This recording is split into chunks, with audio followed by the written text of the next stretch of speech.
It's the CalebDMTG Show. Food Chain. Food Chain is usually competitive. It's never the best deck in Legacy, but it's got a few good things going for it. The really cool thing about this deck is just how good Mistello Griffin is in it. Like, there's no other deck where you can pitch your combo piece to Force of Will, and then use that combo piece still. Like, that's still a card that you get to use for your combo, despite exiling it. That's really nice. Makes Force of Will like a 1-for-1 instead of a 2-for-1. And then Manipulate Fate, like exiles 3 cards and then you draw a card. So sometimes you don't even resolve a Food Chain and you just get to win because you tutored up 3/3/3s and your Delver opponent has a rough time dealing with that. Sometimes you have the Food Chain and a bunch of Mistello Griffins and you just get to run them all out for free and you don't have the Ballista for the win. And those games are fine too, because the Griffins essentially have Vigilance, right? You can attack for 9 in the air, exile them all, replay them on your second main phase. You can do like block, exile things, so even if the opponent's attacking with like a large Tarmogoyf, you can just fog it every turn with a Mistello. The rest of the shell, like we still have some busted new cards in here, right? Uro can help you grind through Disruption. Also, if Eternal Scourge or Mistello Griffin end up in the graveyard, Uro can exile them, give you access to them again. Teferi's just gas, makes counter spells pretty bad, just like an all-around good card.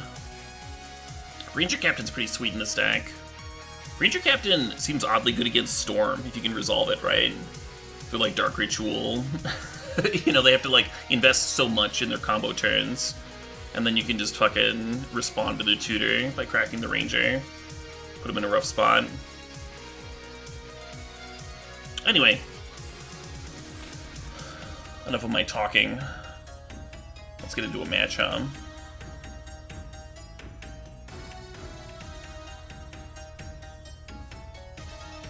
Can I explain why no Eladamri's Call? We're playing a much better card than Eladamri's Call.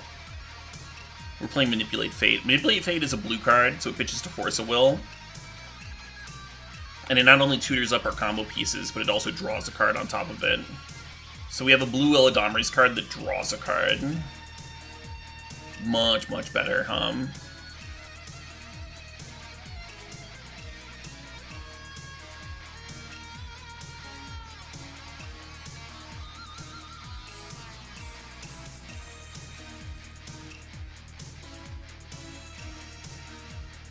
Are there any other questions?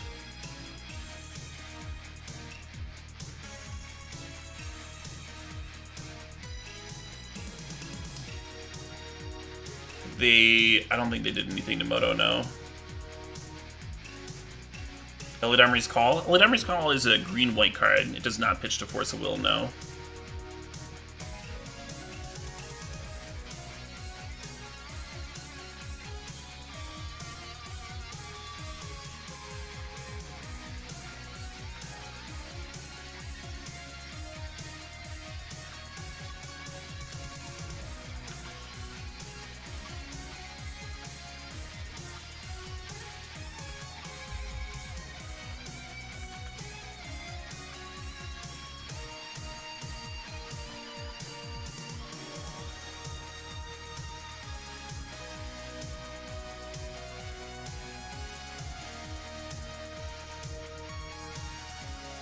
It's just a matter of space, Treskies. You could main deck Force Negation if you really wanted to.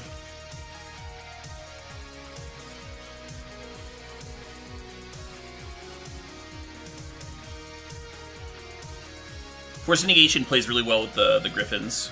The same as Force of Will, right?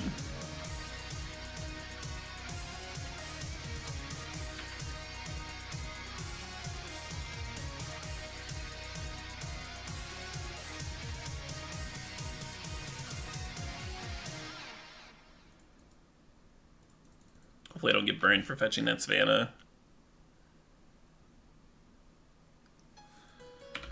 Ah, yeah, shit.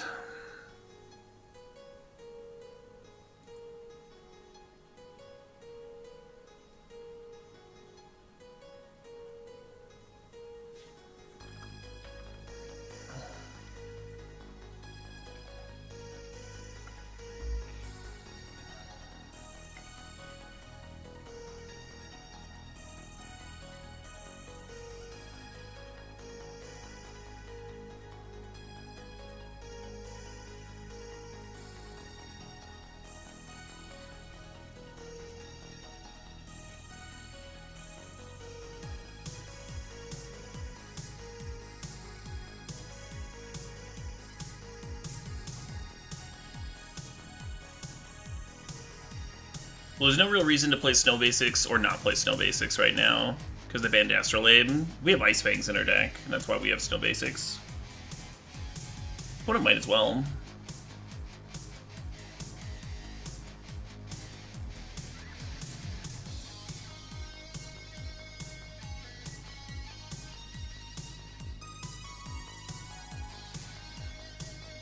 So they're getting a lot of value out of this Sylvan Library, but they have had to force 2 Teferis here.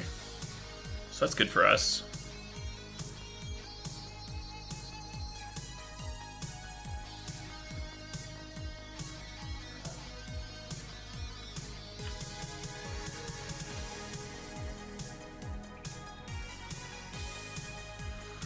Yeah, that's a good point. The intro of this track does kind of sound like the intro to Tubular Bells. Like the part that they snipped off of Tubular Bells for the intro to that movie. What was it, The Exorcist? Was that the one? There's some other there's some classic horror movie.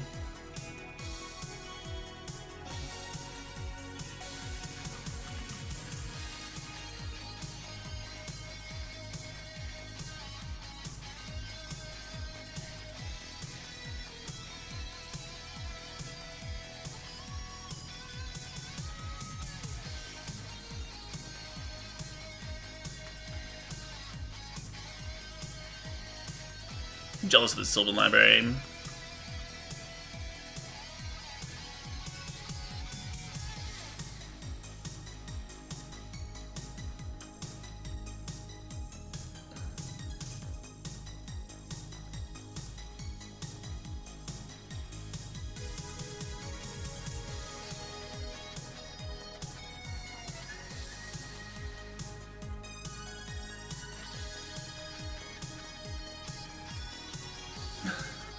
Wow, there's the third forest, alright. Fair enough.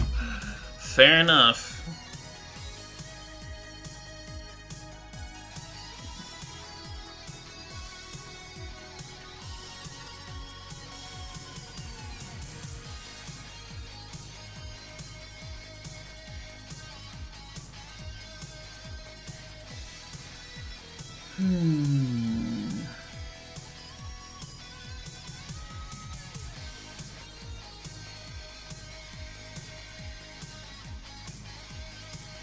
So it looks like our opponent, Lord Beerus, is doing some controlling nonsense, which explains why they've been forcing my Teferis.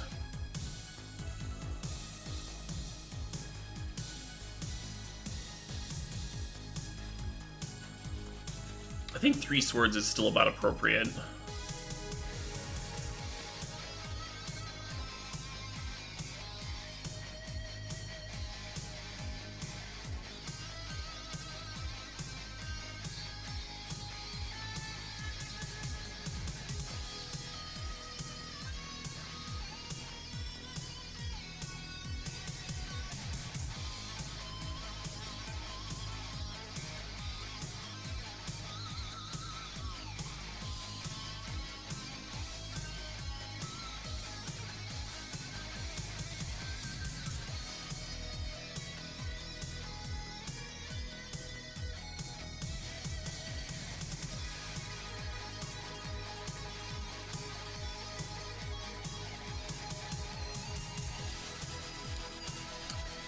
Shave a few combo pieces.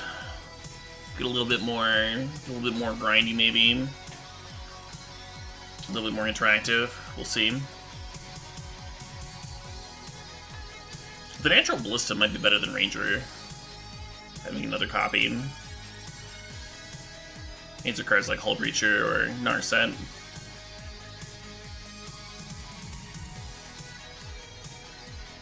You like Carpet of Flowers? I kind of like Carpet of Flowers too.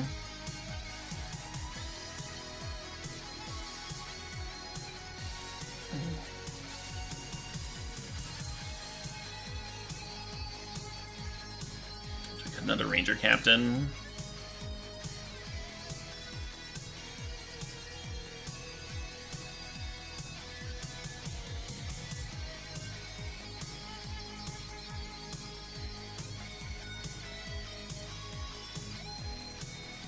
Is this deck budget? I have no idea.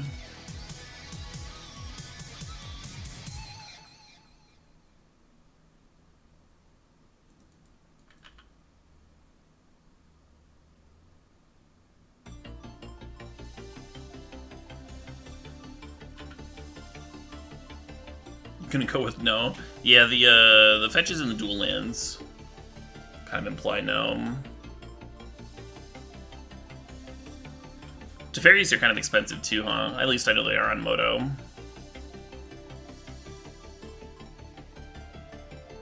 You do get to play like a shit pile of basics. That's kind of nice. It's like one of each duel. And one of the dual lands is a Savannah.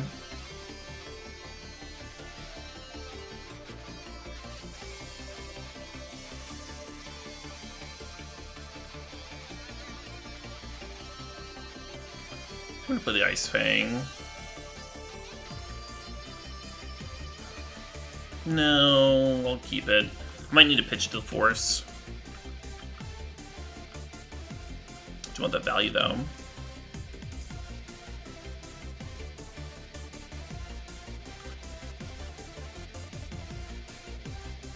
Force of Will? I think Force of Will is like nothing compared to dual lands. Like you're spending like $400 on a beat up duel.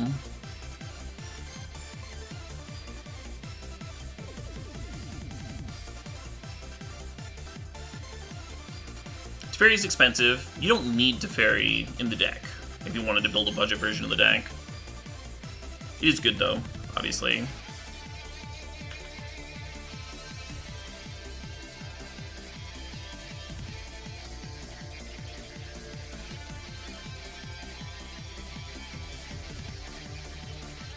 Well, that's a good one to resolve, huh?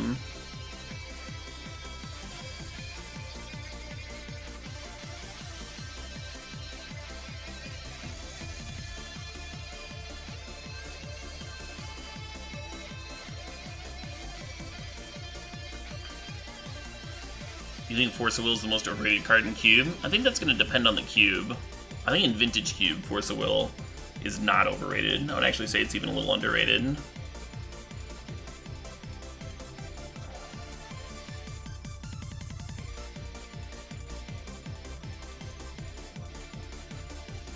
In Legacy Cube, it's a lot less necessary. Vintage Cube has that thing going on, though, where, like, your opponent's just trying to fucking dead you.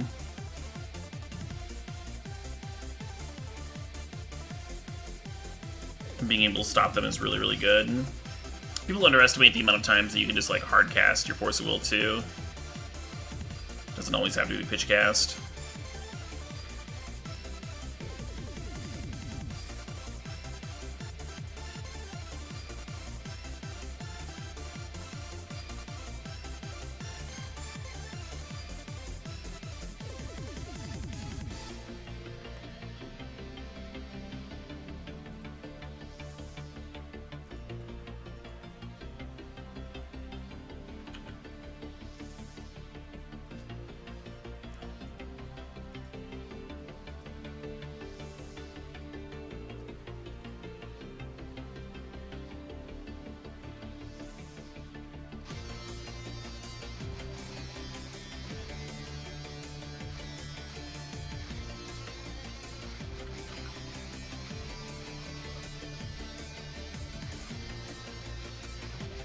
The cool thing about Mist Griffin is it does not give a shit about Swords to Plowshares at all. Turn swords into unsummon.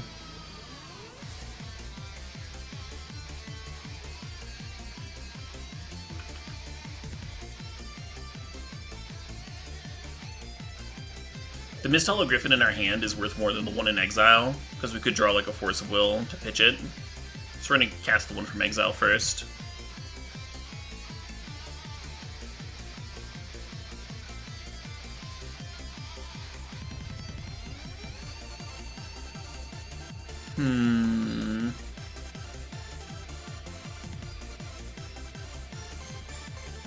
Oh shit, what up?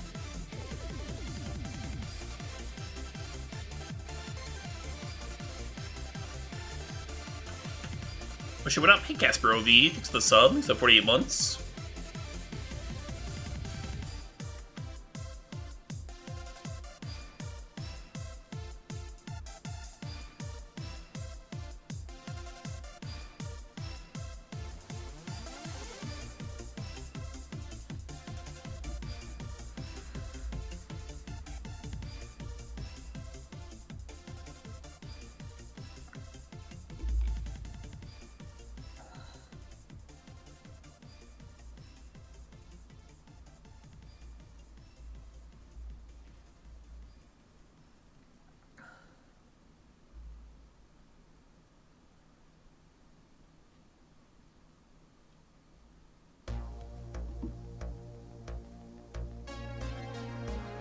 We're in a spot where if we get to untap with Teferi and this Mist Hollow Griffin, we can put some more bodies in play. Could be real good.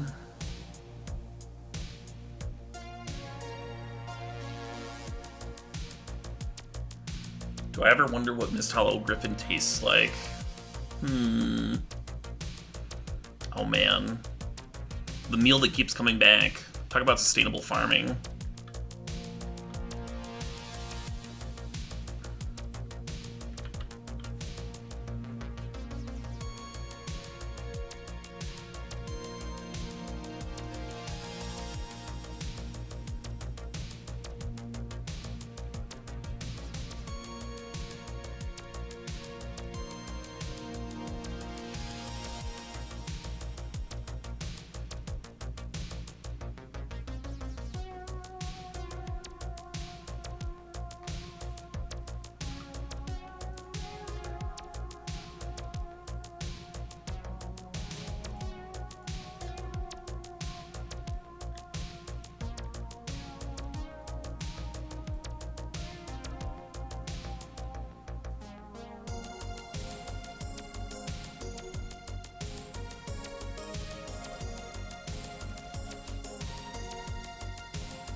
Considering shuffling away this Teferi.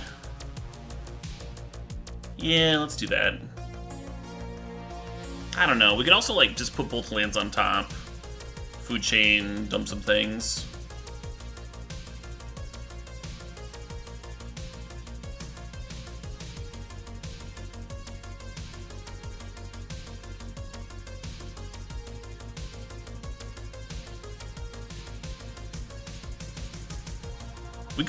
We could like crack now and then brainstorm again. You know, if we find Ballista, we just get to win this turn. There's not very many Ballistas in the deck, right? There's only like one tutor for one and one Ballista.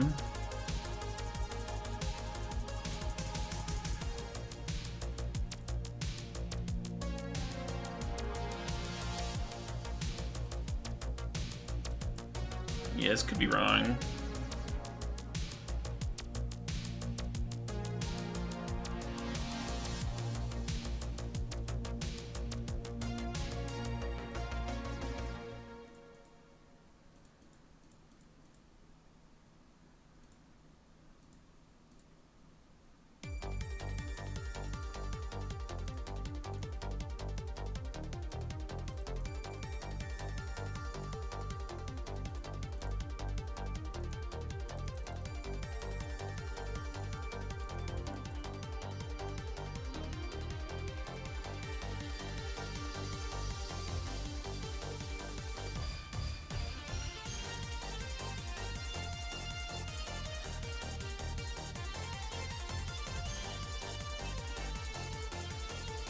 And I'm not actually going to play this last Griffin. I'm just going to play one more.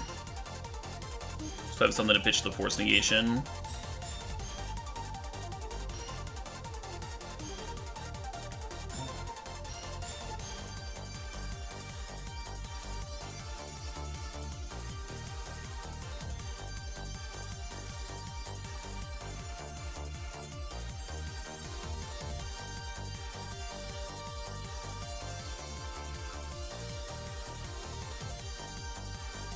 Yar.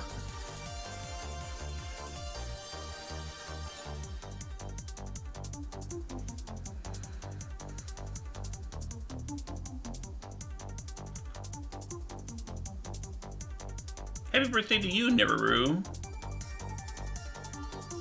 Her birthday's actually coming up. This is the 8th of April.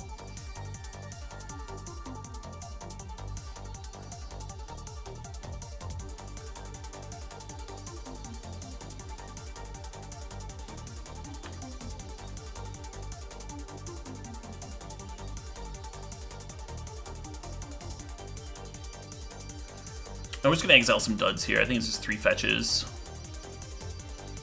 We already have all of our griffins and everything.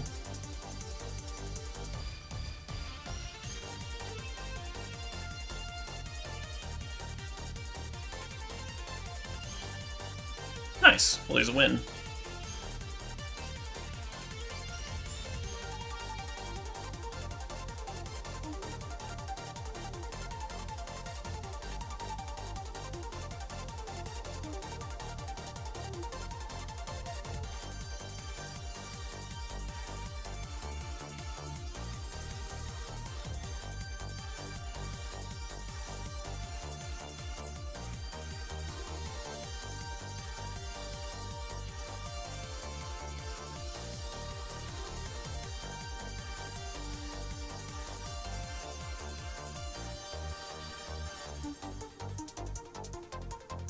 Dang.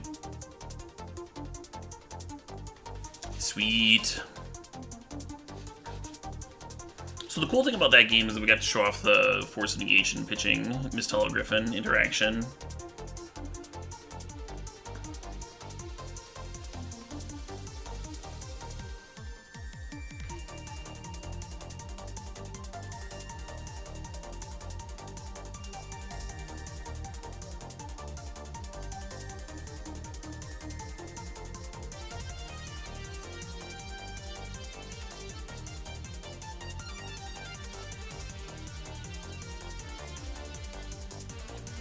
I think I like Carpet of Flowers against Delver where they're attacking our mana base, but I don't think I actually have a use for the mana in a matchup like this where they're just not. Like, it could let me play more Griffins, I guess, if I don't have Food Chain out. I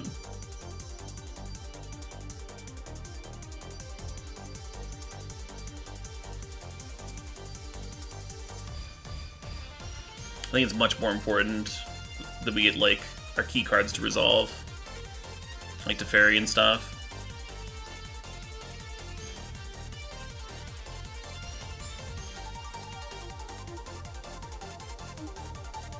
Veil of Summer is not main decked. No, we're going to game 3 here.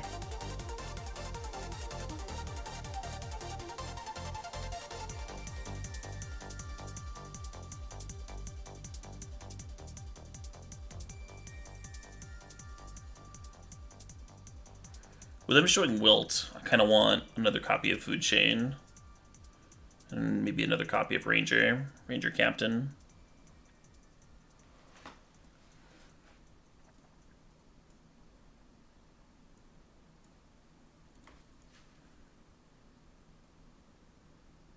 Which maybe means I need to cut my Veil of Summers or something.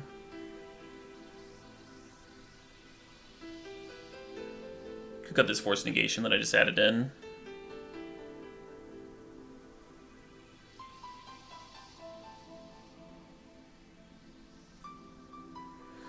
Could go down to 2 swords. I'm a little worried about a Hull Breacher though.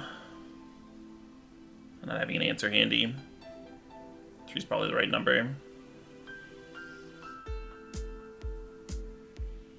Did I play Halo when it was big? Yeah. Oh shit, what up? Halo 1 through 3 I put a lot of time into.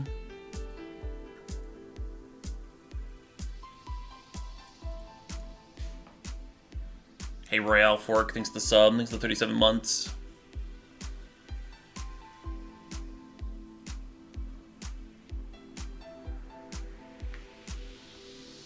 Awesome. Yeah, I think Teferi is my most important card in this matchup.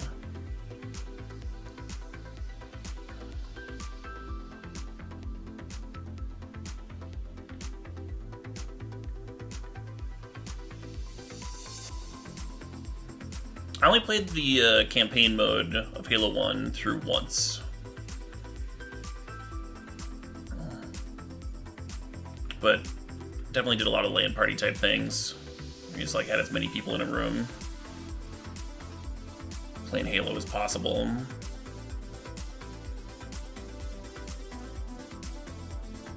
Yeah, it's fine.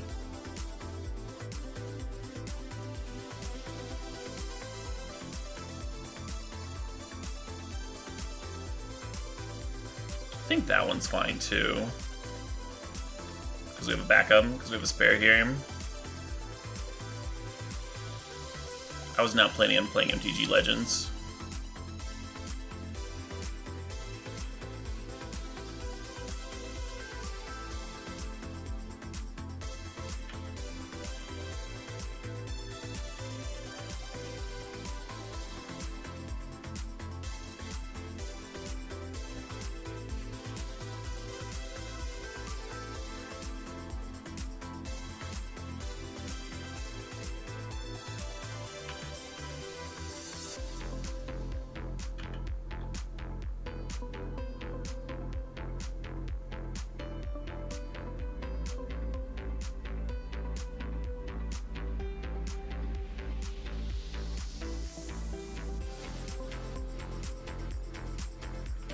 Yeah, Halo 2 on Legendary was sweet. You're not wrong.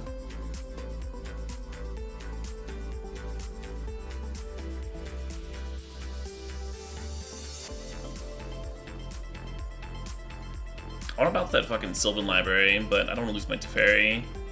I really didn't want to pitch my Ice Fang to the forest. I wanted to trade Ice Fangs. Fucking oh well, hum.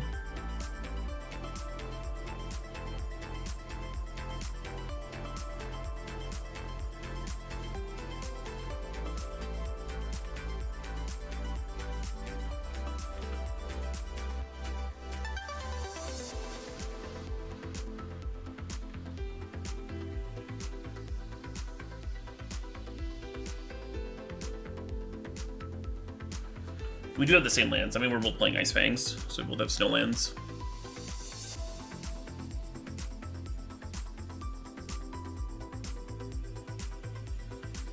Probably just gonna cycle this Veil on their end of turn. Maybe before the end of turn. Could find a Quaddle to trade.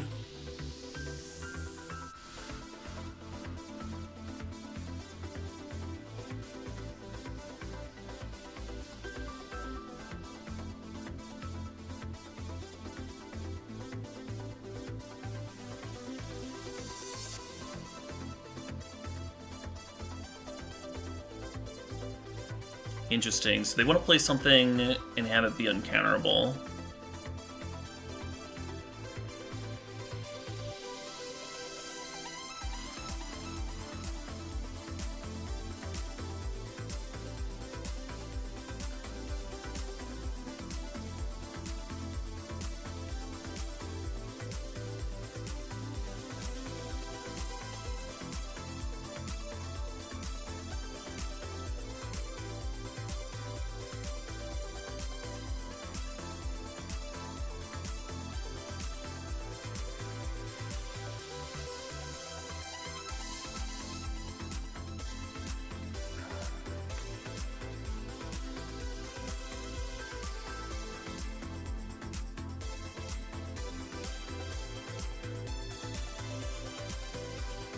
Nice GRC. It doesn't sound like a bad day at all.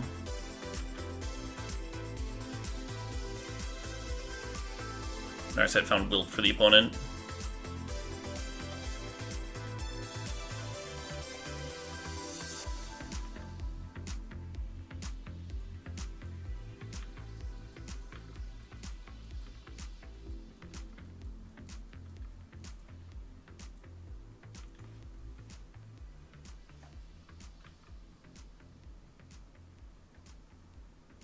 Did I just fake counterspell? I would never use such Bush League antics.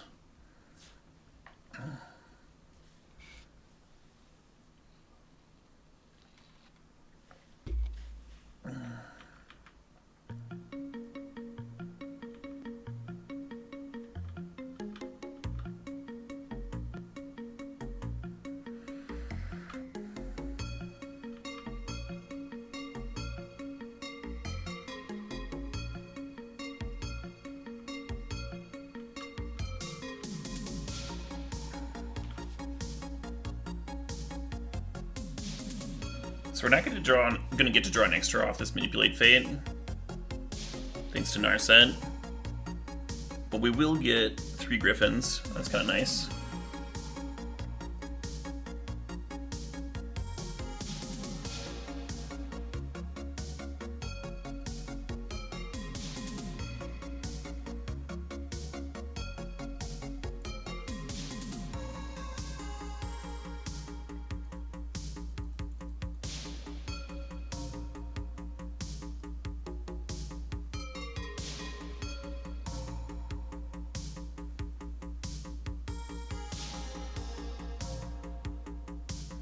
Yeah, Hull Breacher prevents the casting it on their upkeep to draw a card.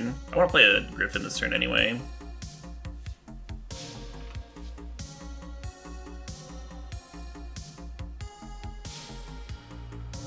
Opponent's in a really good spot now.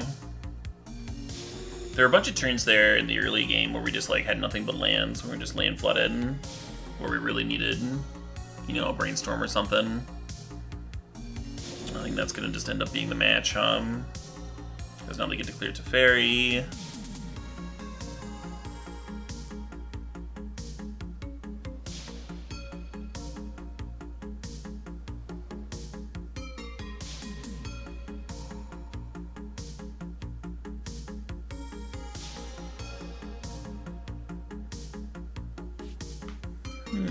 Interesting.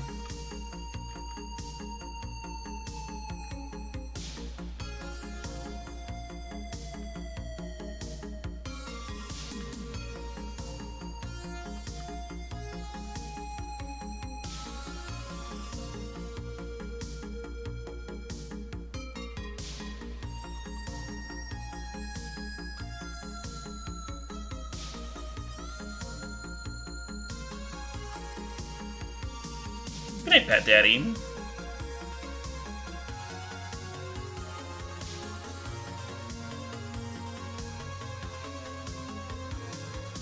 What about breaks?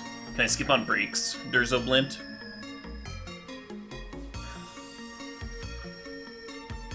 What about food? What can I skimp on? What's good to skimp on? If you're gonna skimp on anything, it should be your roof. Oh shit, what up? Hey, Bobviously AZ, thanks for the sub, thanks for sharing the prime.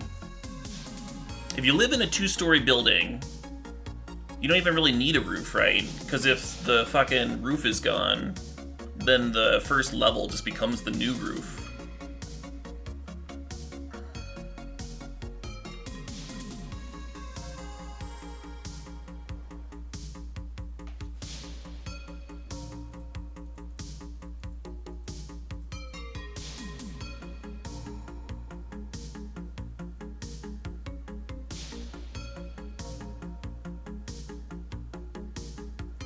Skip on heroin? What? You don't want bad heroin.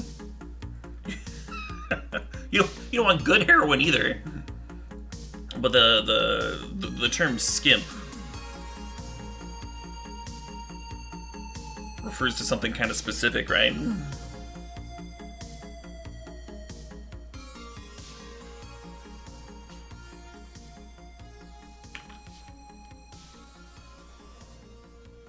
Skimp on the amount of heroin. God. Oh man. I saw that meme going around where you ask like, okay, you pick any movie, one person in that movie stays the same, all of the other characters become Muppets. I saw that meme going around and I was like, oh man, Requiem for a Dream done by Muppets would actually be something else, wouldn't it?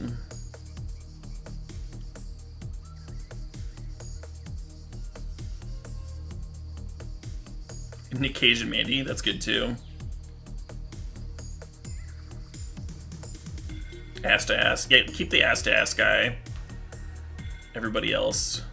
I wish I still had that Veil of Summer.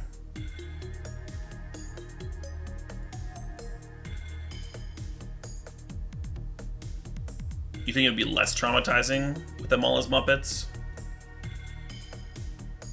They've only burned one force.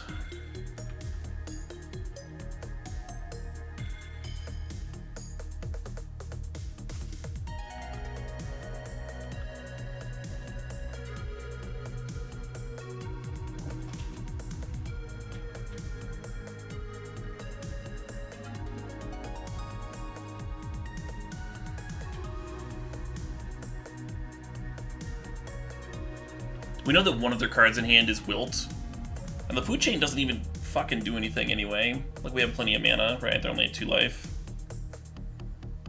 The issue is that they've played so many tutors and cantrips and stuff. I'm pretty sure they have another force. for the walking ballista. So what we really need is like Ranger Vios to fucking clear the way. Or another Teferi.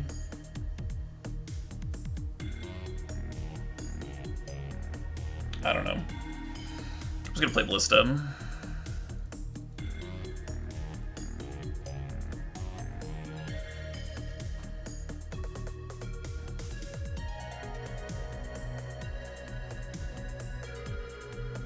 Cycling Wilt, that's a good start. I like that start.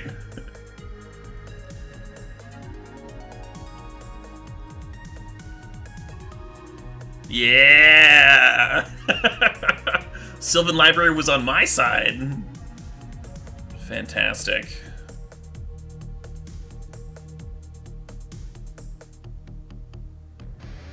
You want a Matrix and keep Neo? I think I would keep Morpheus.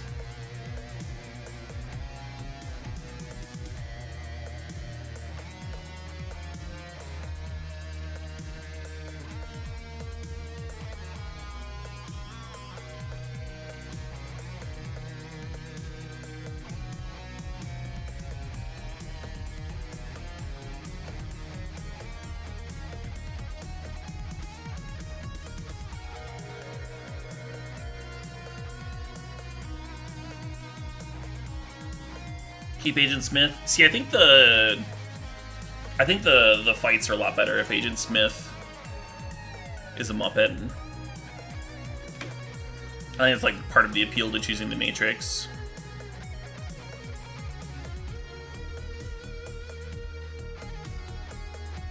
Nice side Norna. There were shirts made. I think we sold like 15 of them or something like that. I'm sure some of them have gotten like thrown out and stuff by this point.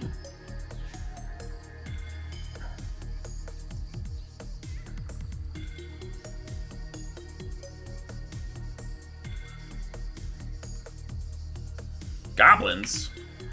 Goblins! Well, hello, worst draw on the deck.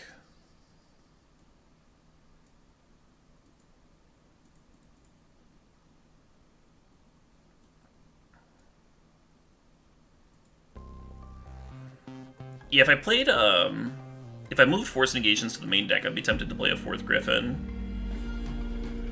Just so that happens more consistently.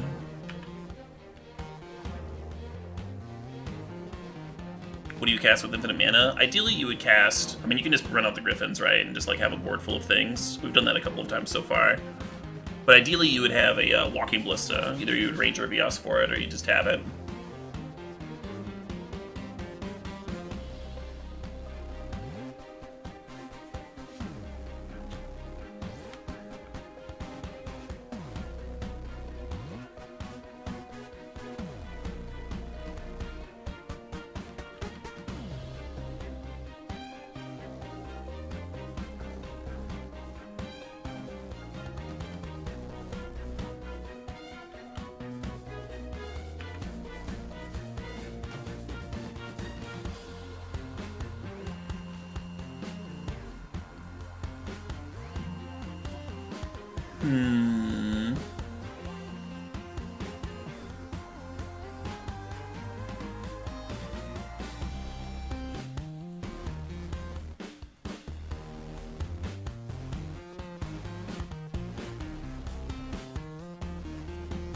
Tempted to just run out Eternal Scourge here.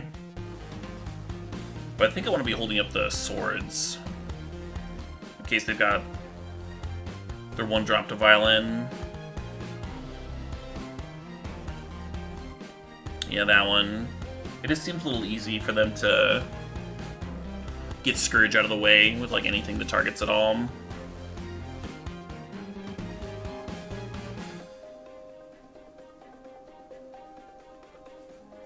What we need now is either a land drop or a lore scale quaddle. Wait, no, lore scale wouldn't do it.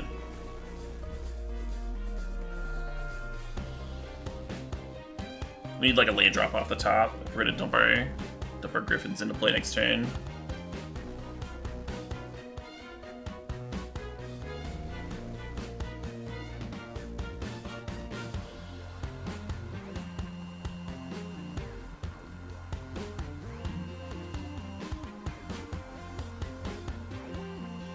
thanks for the bits there, Benitoli. Yeah, another Hierarch would do it. For sure. Be a lot better to get another land in play than pitch another Hierarch, but not that much of a difference.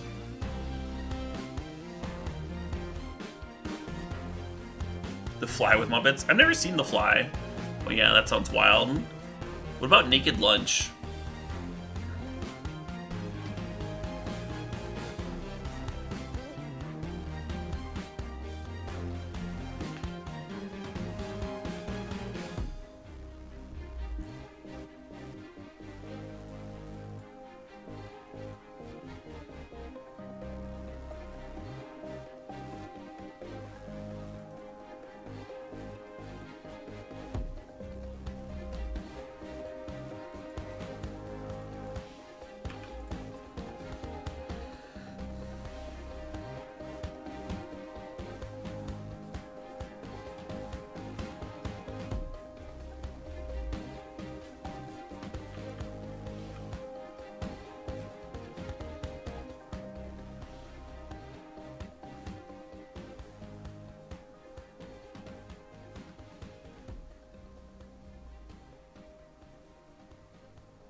Oh, I just thought of a really good one.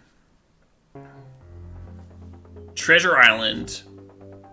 Keep Long John Silver as a human. It's perfect.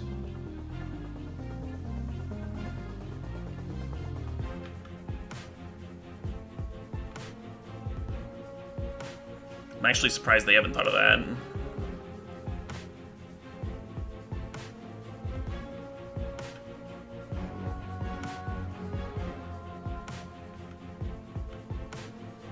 Right, exactly. It would be a Muppet Treasure Island.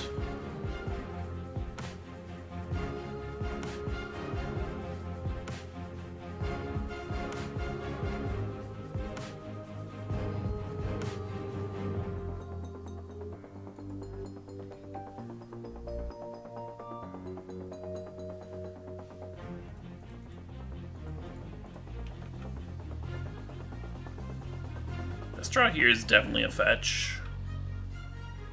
Or... oh, never mind. That's the best draw. Wait, it doesn't quite work, does it? Shit.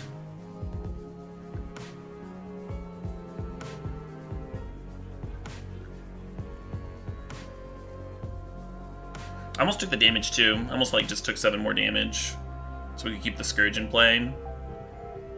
The issue with that is that the pile driver has pro blue, so if you don't find a Ballista this turn, like, you fill the board with blue blockers.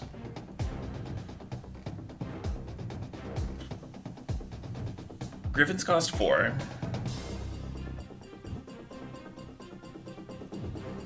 Oh yeah, I guess that does work, right? Because we tap the Noble Hierarch before exiling it. I'm used to doing Noble Hierarch math where I like just don't have the ability to pitch it.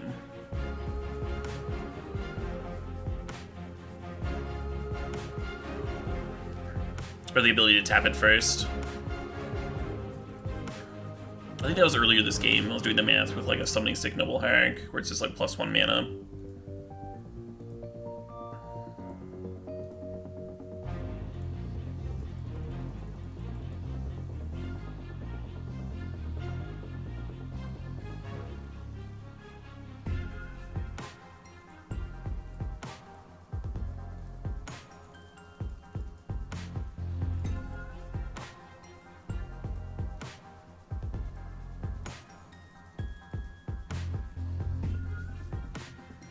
I like how you can use Food Chain mana to play Uro from the graveyard, in case we like didn't have the Ballista here.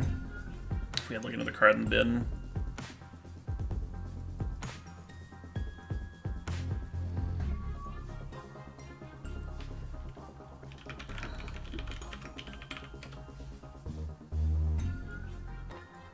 Oh shit, what up?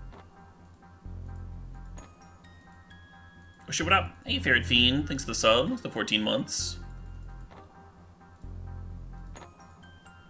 Opponent's certainly within the right to make me go through all the clicks.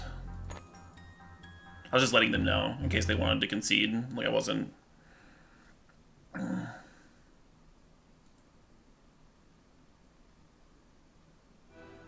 Just save time. It's on them. You know? Whether they want to trust me and just move on to the next game.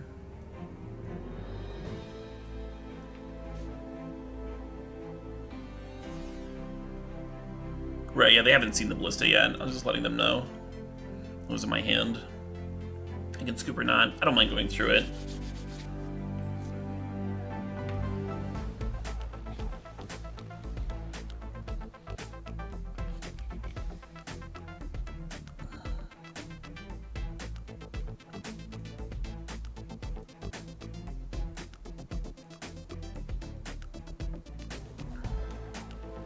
I might just be cutting forces here. What is FWIW? For what it's worth. For what it's worth. So when I say FWIW there, I'm letting them know, like, if you want to make me play it out, like, I'm not gonna, like, be pissy or whatever. I was just... But if they wanted to scoop, that was fine. I wasn't trying to, like, pressure them to concede. It was the intent behind the for what it's worth. But if my opponent had a walking ballista in hand, I would want to know if I was the opponent, you know?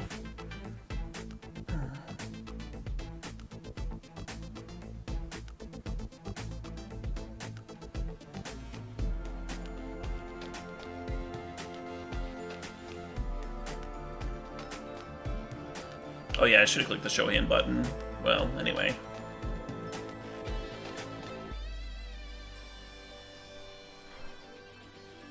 Force is probably better than Teferi, right? Oh shit, what up?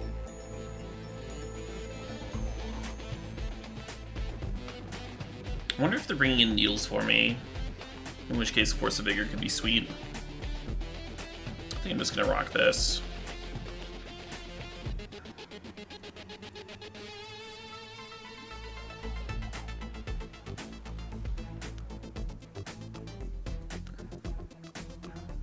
There's a lot of needles, maybe bringing in...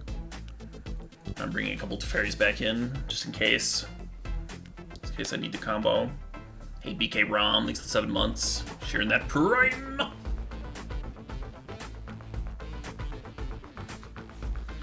Yeah, this hand's fine.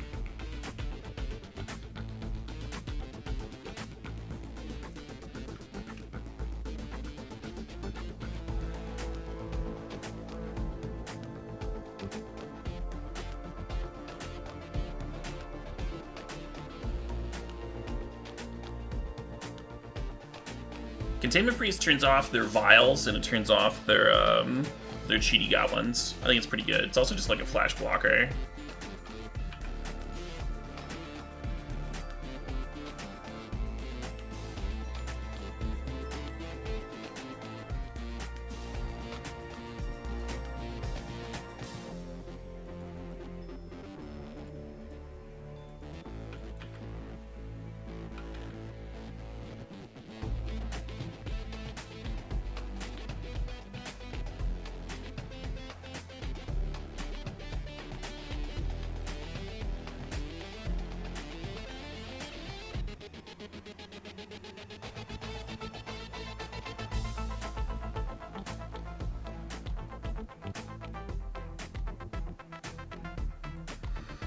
Two Griffins, one Scourge.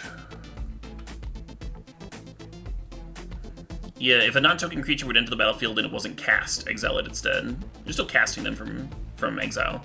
It doesn't interact with the combo at all.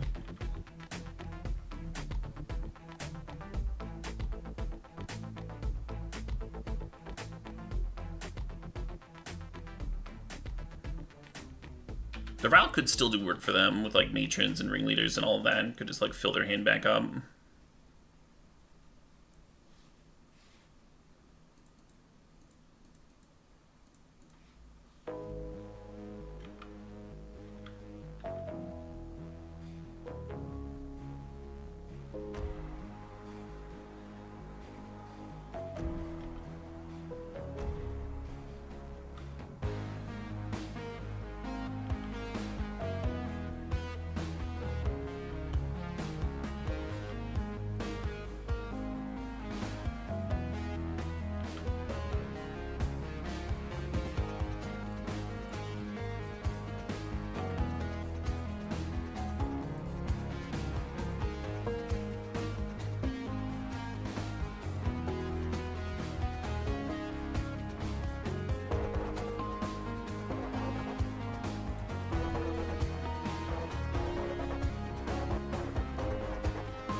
Nice. So it doesn't look like we're going to need Uros this game, so I'm just going to put both of them back. My rangering in while the rangering's good.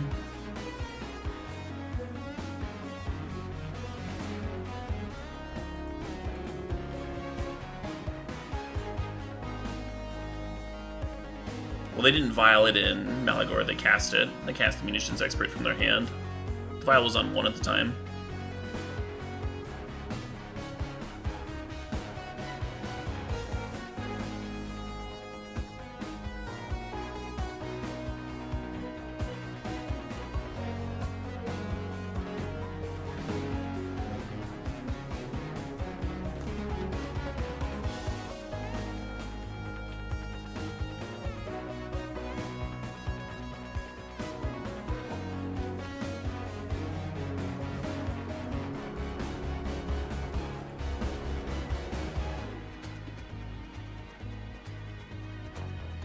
Attacking first just makes the combo cleaner.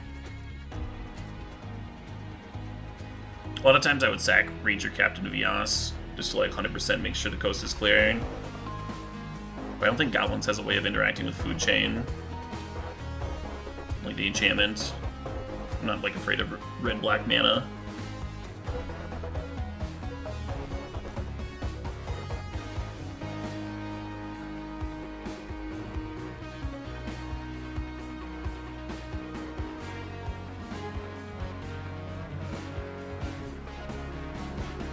Mindbreak Trap? We're already beating Mindbreak Trap, if they have that.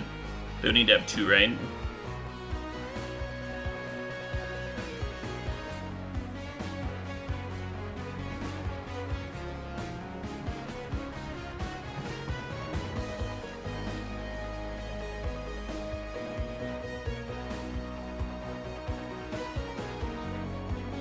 I should have made green mana here and played Eternal Scourge and Ice Fang instead of just playing Griffin again.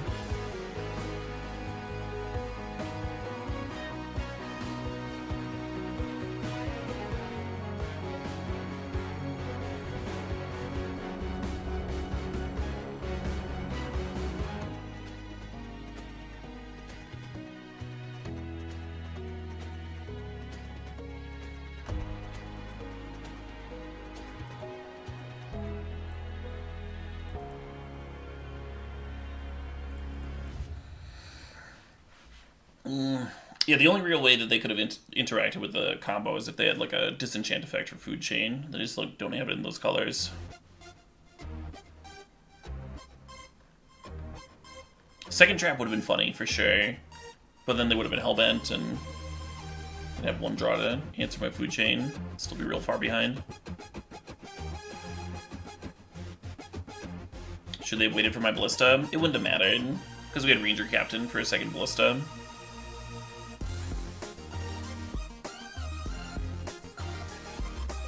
They kind of have to think, like, can I beat a board of Misthollow Griffins, right? If they're in a spot where they can beat a board full of Misthollow Griffins, like, say they're sitting over there with, like, a board of Goblin Pile drivers, if they can beat the Griffins by themselves, then saving the Mindbreak Trap for Walking Ballista, I think is correct. But if you can't beat a board of Misthollow Griffins, you should just fucking counter the first time you can and hope that they don't do anything.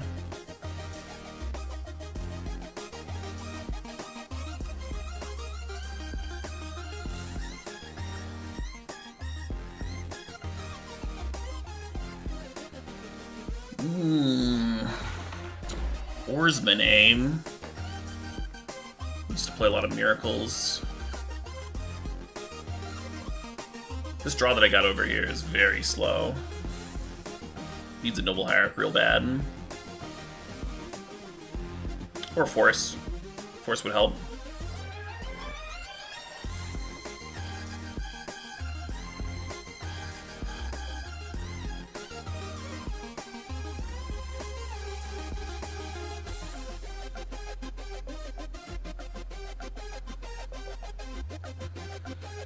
Oh yeah, McMaster J, you think we're playing a Food Chain Mirror?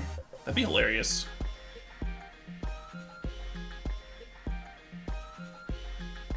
This hand is not good against goblins, if that's what they're doing.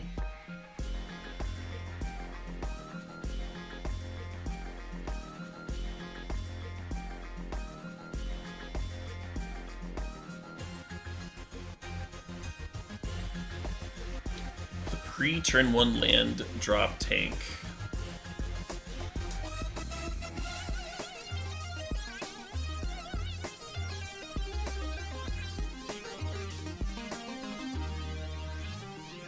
Combo.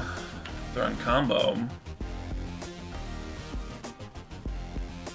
Perfect. The perfect draw. Not really.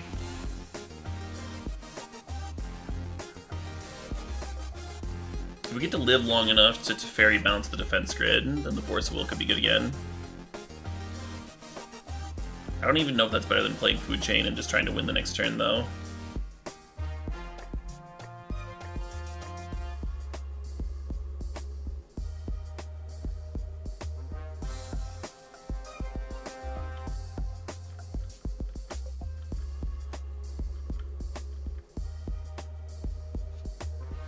Oh yeah, let's definitely do that.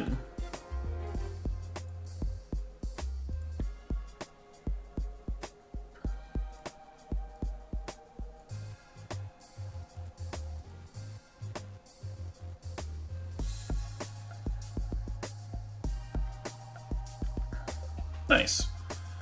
All of our ducks lining up in a row here.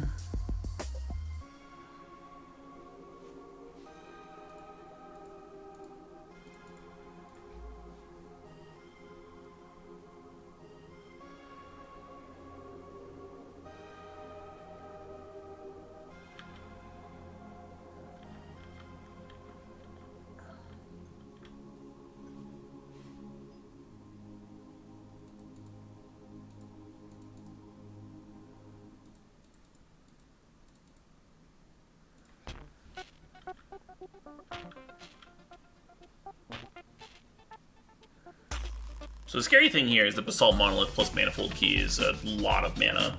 It's an absurd amount of mana. So we're kind of just hoping they don't have like an Eldrazi or something here.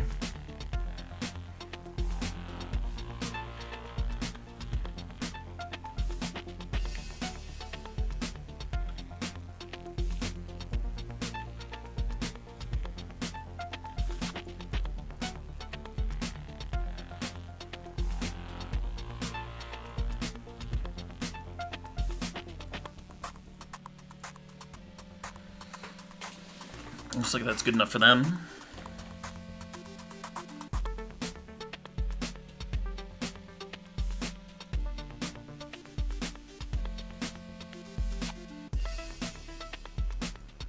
So Force of Vigor looks amazing, as well as these Force Negations. I don't think we want anything else out of the sideboard. I think Uros are getting cut. I think we're cutting Uros here. They didn't know about Ballista. They might assume that if I've got 5 cards and I'm running out of Food Chain, then I'm either playing Ballista or like a shit pile of Griffins, and they're just like off of it. Or maybe they didn't care enough to see, like they were behind enough. But didn't really need to wait around. It's very good. It was good that game. Just like bouncing problem things like Chalice and whatnot. Like I don't actually have disenchant effects, so Teferi bounce could be strong.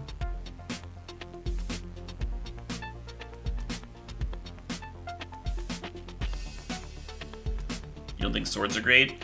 I'm not sure about swords. I'm not sure about swords because I don't know if they're playing Eldrazi. You know, like even if they only have true names, that's enough reason to have some number of swords in. They could be part of a sideboard plan. Maybe we'll go down to 2 swords.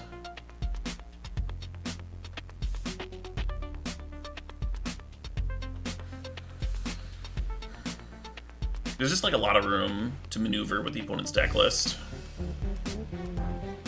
Right? Yeah, we don't know if they're on Metalworker or not. That sort of deal.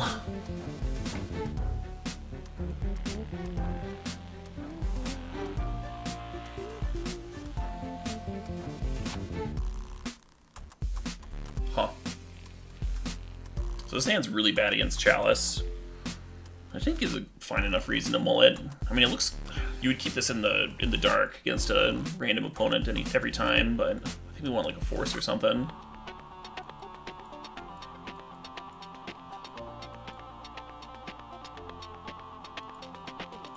Once I'm already on 6, I'm not gonna like go to 5. I don't think that's correct.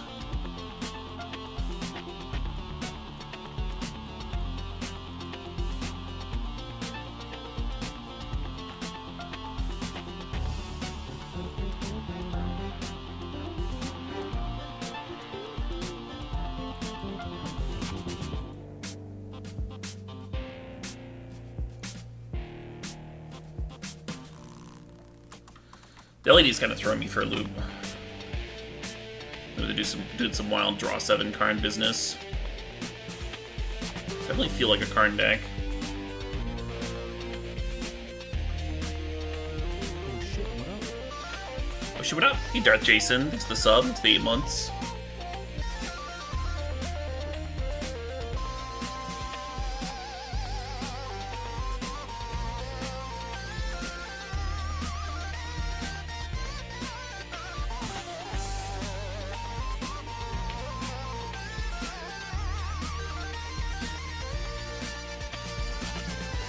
Yeah, it could just be Mystic Forage.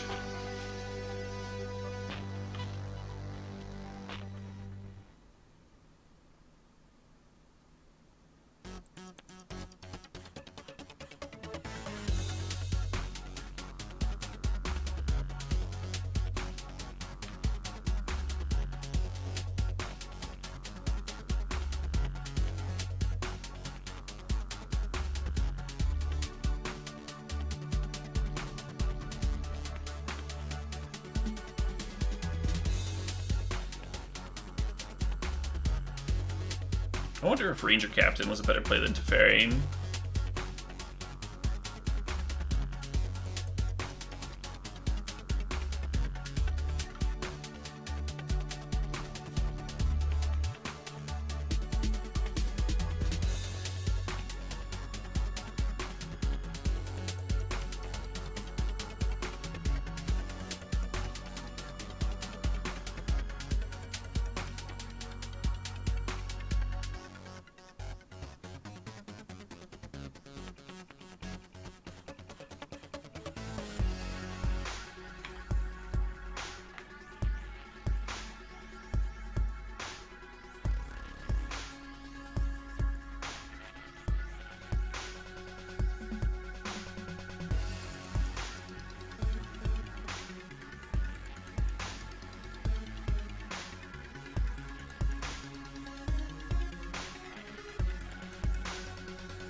Let's do this. Fetch Trop.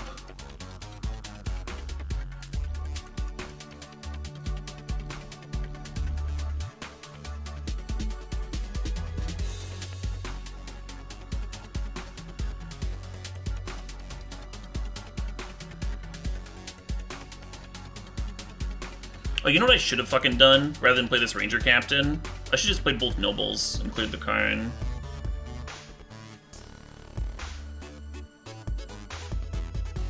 I'm like taking this like middle ground step now where it's like not necessarily good. It becomes much harder to clear the Karn next turn because they get to uptick for a turn.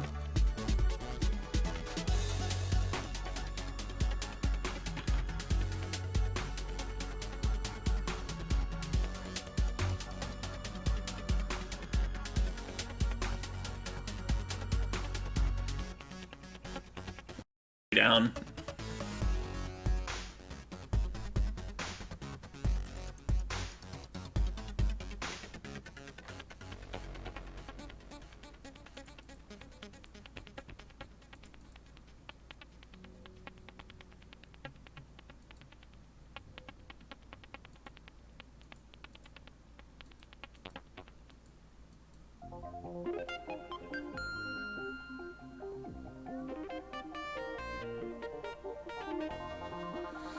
Sorry, this is a little tricky. Do I put the Karn to 1? Or do I hold up Force of Will? They'll have a lot of mana on their turn. I'm tapping the Monolith and what?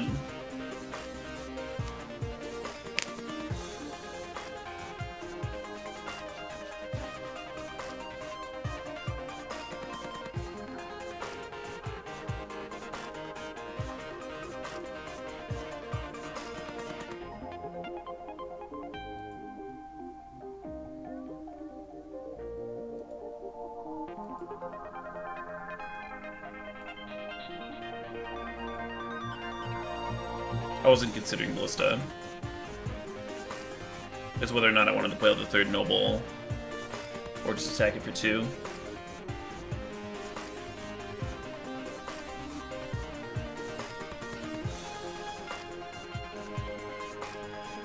They could untap the defense grid, but then they won't have a defense grid. If they did that, if they untapped defense grid and blocked, then I would just hold on to the Ice Fang and I'd have Force of Will on their turn. This turn, where they're untapping here, is the turn where, like, if they have a win, they just have it. And if they don't have a win this turn, then I think I start to pull ahead.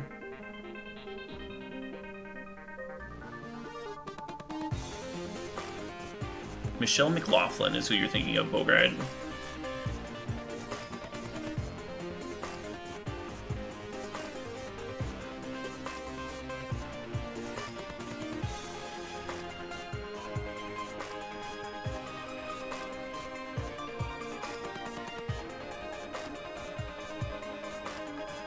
Joe does go by he. I try and stay in the habit of using they for my opponents, so that's just like my default. Because a lot of times you don't know.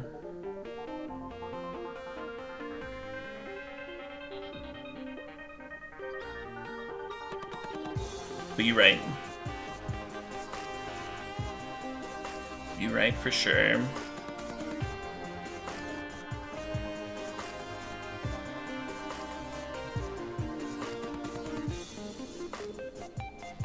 What's up, Commander Dorm?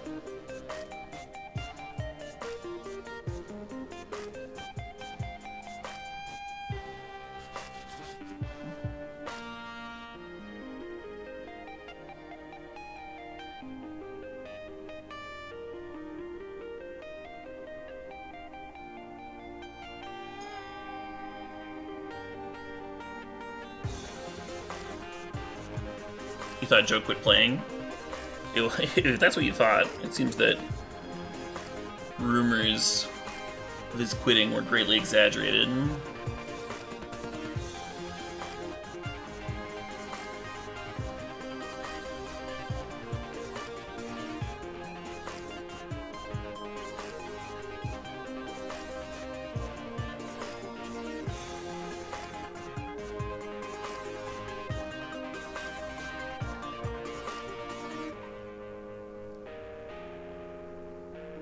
Well, I'm sure some people quit Magic, especially if they didn't get in that deep in the first place. Plenty of people.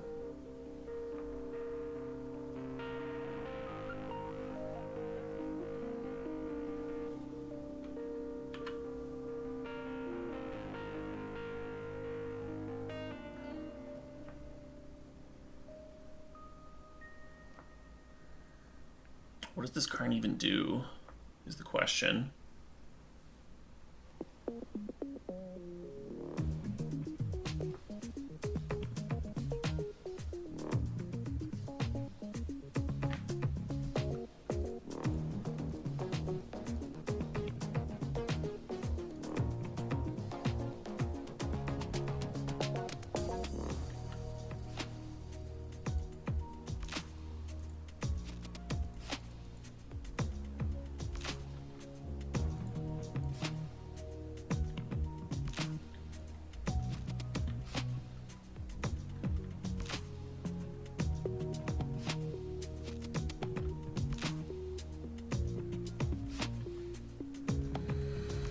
To run out of Ballista on 1. I think so. I'm not like thrilled about it, but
Just passing here to hold up Force of Will. It's kind of expensive with the defense grid down.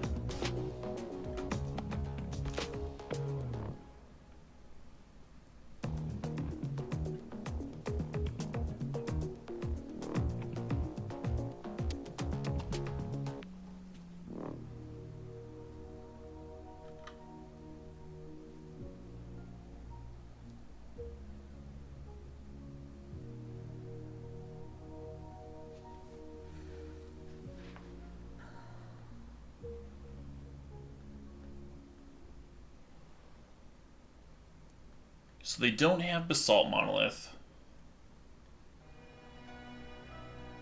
So they don't have Infinite here. But being able to... It seems like being able to mill with Mystic Forge in play is like a little too good. You know, it just like helps them control the top of their library. I think we force this.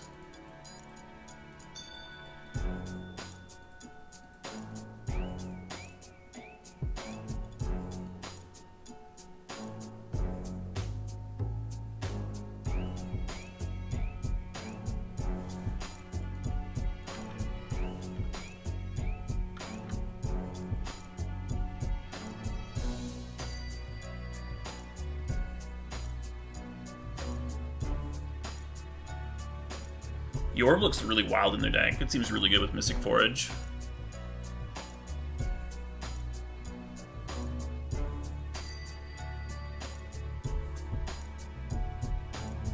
That's true, Melon Mujo. Yeah, now that we know that that's like what they're about.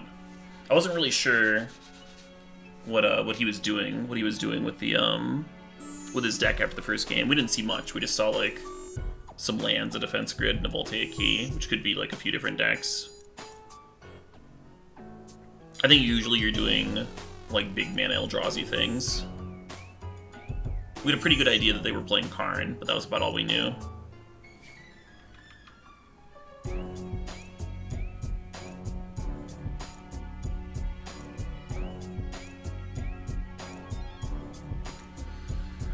And then they had mana stuff for their Voltaic Key.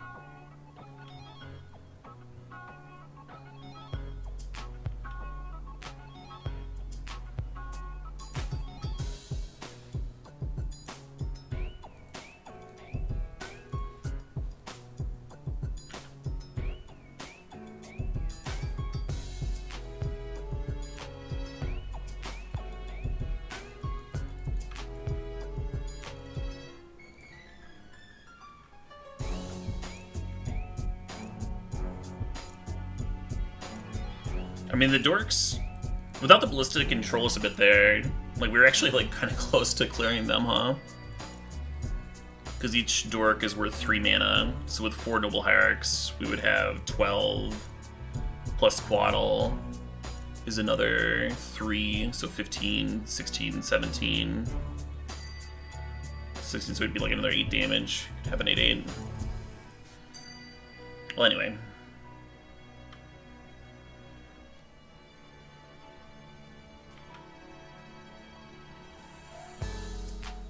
Yeah, every turn we give them, every turn that gets on tap with this Mystic Forge is pretty bad for us.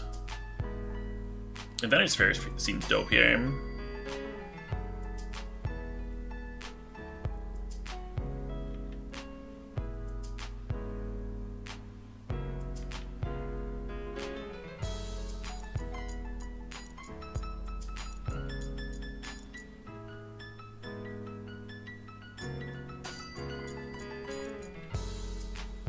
A more complex Sensei's Divinity top deck, yeah. Yeah.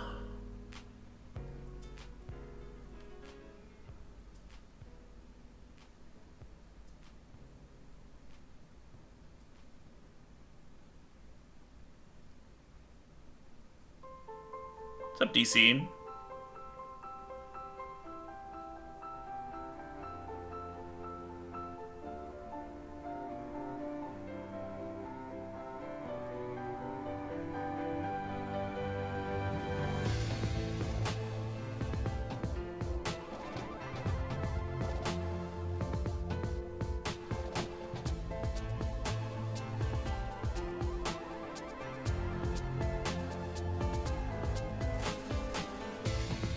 Joe was known as a Miracles player, yeah. Well, they tutored for LED. That's interesting. I thought they were going to get Mesmeric Orb here. Maybe there's only one in the main deck.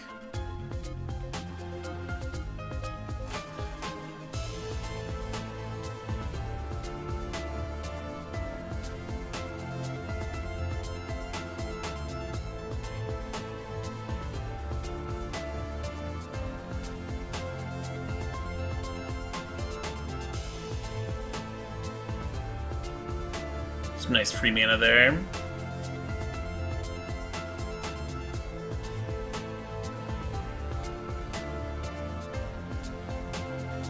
It's a great draw. I think we just have lethal though.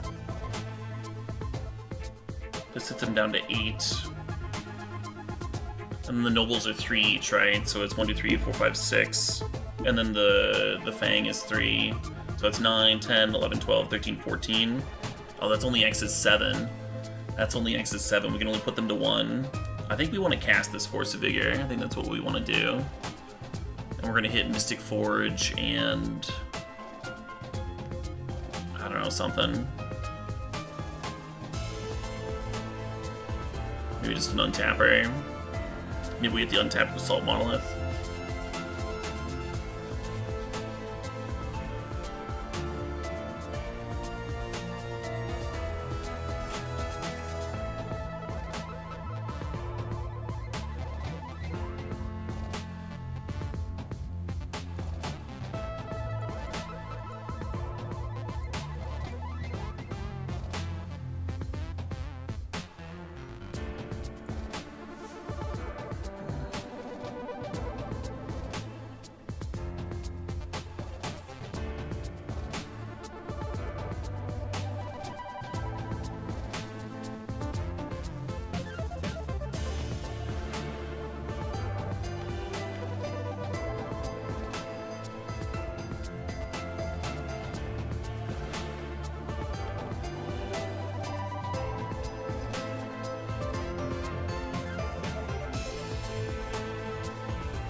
Yay. Well, GG's, Joe. His deck looked fucking sweet. I have to imagine that he got kind of unlucky after untapping with, like, multiple untappers and his 4-mana draw engine and not getting there. I feel like we got kind of lucky that second game.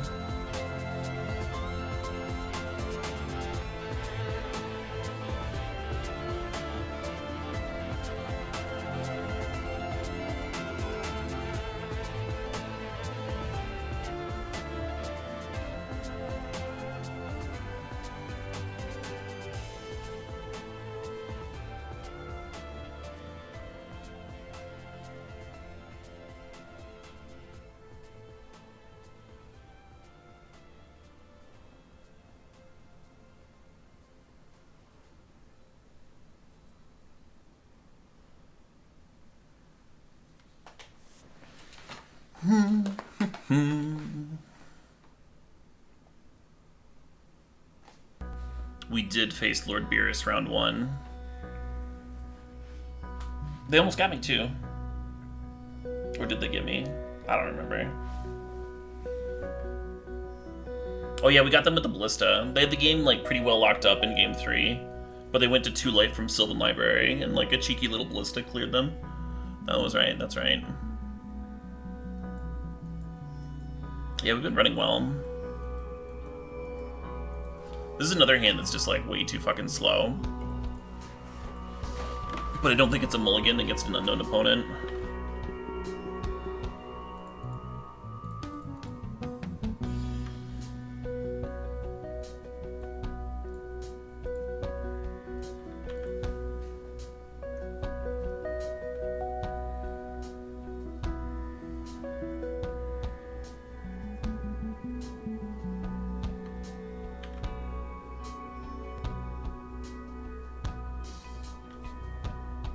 Food Chain has relatively even matchups, Fooper did. So if we're doing well, it's because our draws have been lining up well against the opponent's draws. More so than us getting favorable matchups. I feel like with Food Chain, your worst matchups are not that bad, and your best matchups are not that good.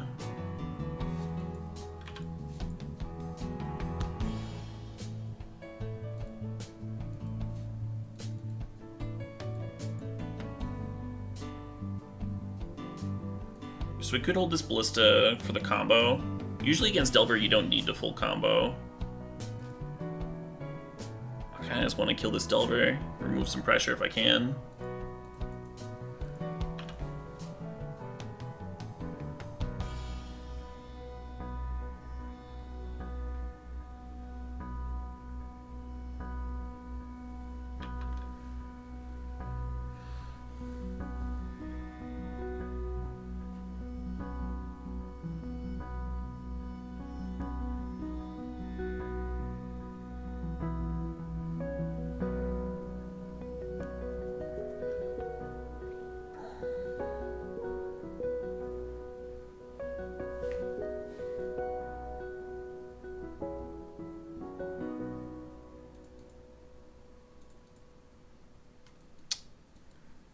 Actually,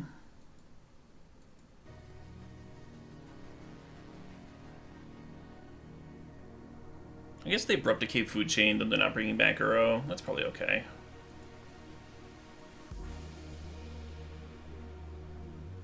They didn't daze my Ballista last turn, so I figured they wouldn't have daze here, but they did.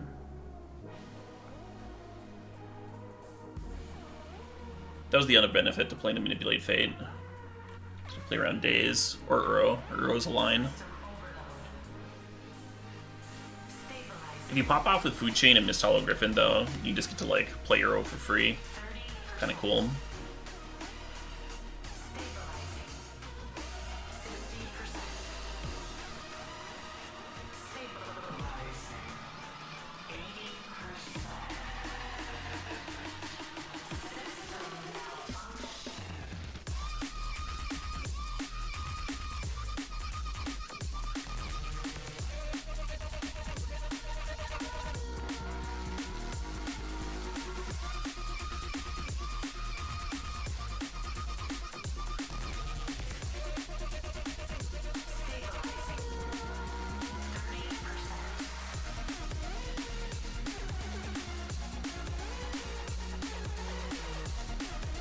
Usually like thinning earlier rather than later. There's merit to like jamming Uro here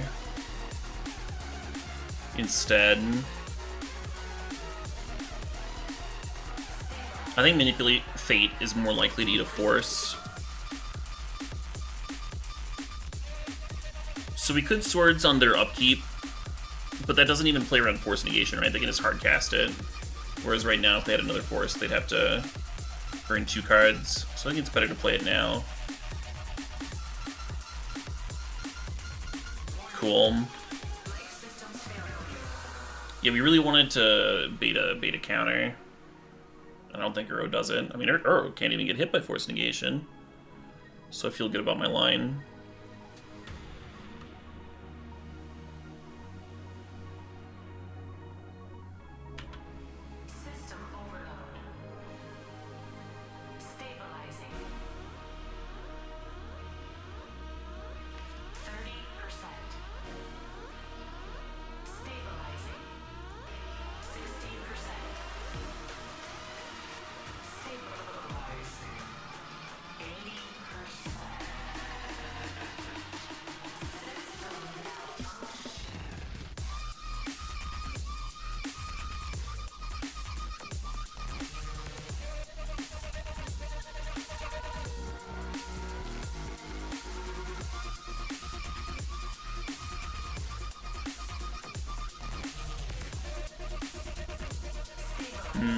I kind of regret not grabbing a Forest, because I could crack this fetch to get a Savannah and run out the Ranger Captain, but then a Wasteland takes us off of Uro. Maybe that's okay. Casting Ranger Captain's pretty nice this turn.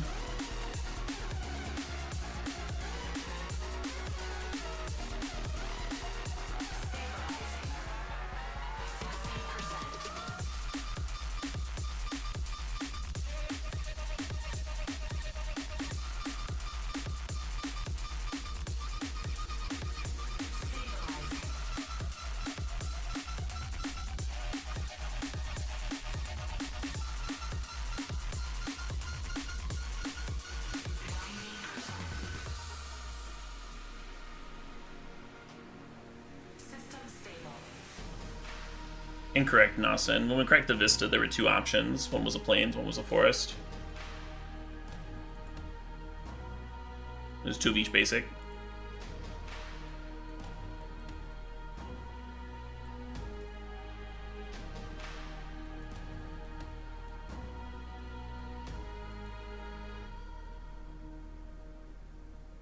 Yeah, Manipulate Fate can be a draw form.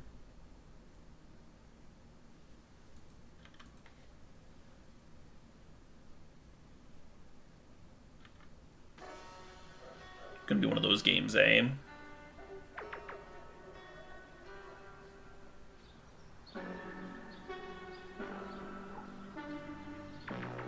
Yeah, it'd be weird to have three basic planes in here.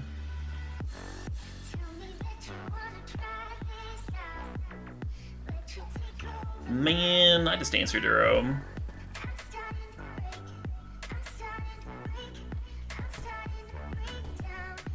Krakus would be hot. Yeah.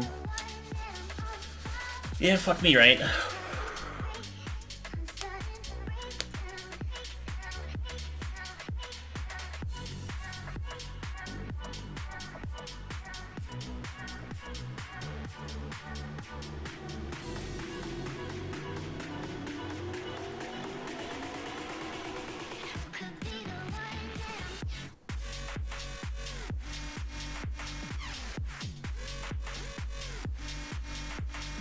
So we're not going to be full comboing with Food Chain this game. That's totally fine.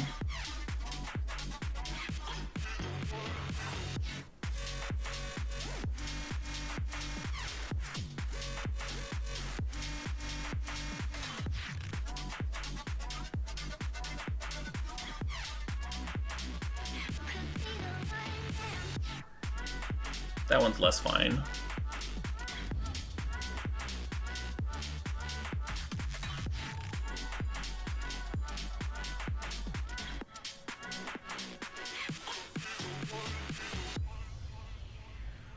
I hope I don't lose because of that misfetch. Fetching the second plains instead of the second forest. The reason I got the plains with the basic, with the Vista, was that I had a Misty Rainforest in hand. So the idea was that Misty could get the forest for me, but then we drew Ranger Captain.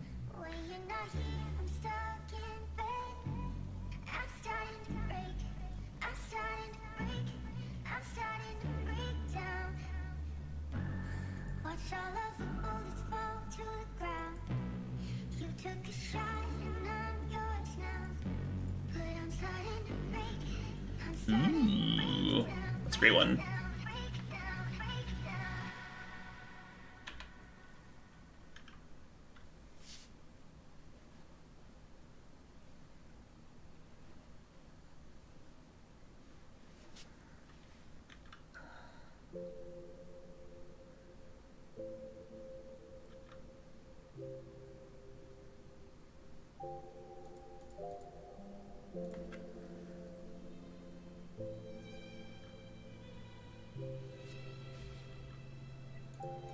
The question is, are we Force-a-willing Uro, or are we Force-a-willing Sylvan Library?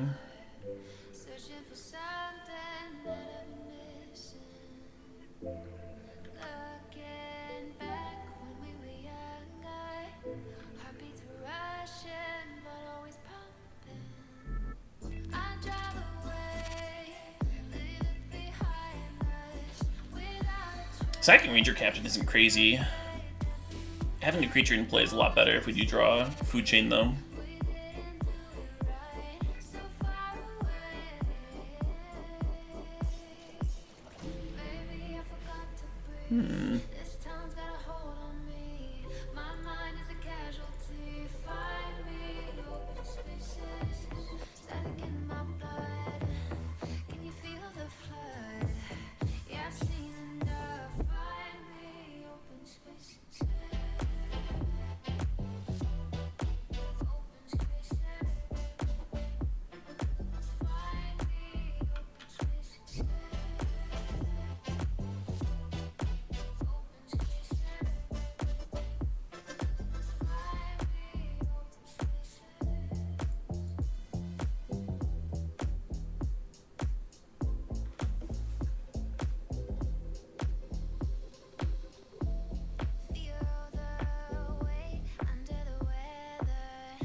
Yeah, Rest in Peace is awkward in this matchup because it's good against our own Uros.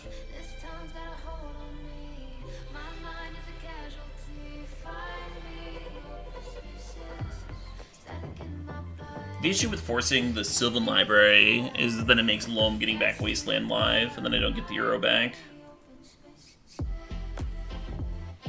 It's kind of a big deal, but Sylvan Library is also kind of a big deal.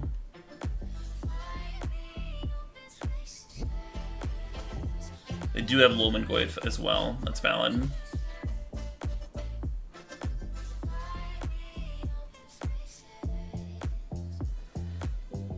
Maybe I'm just supposed to grab Tundra.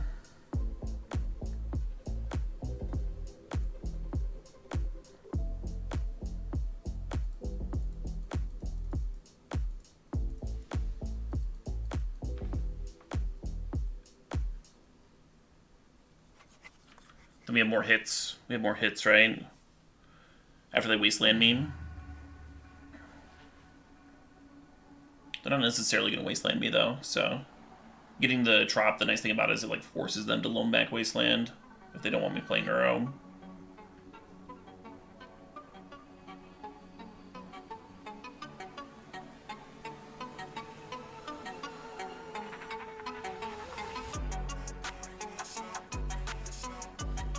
Yeah, okay, cool.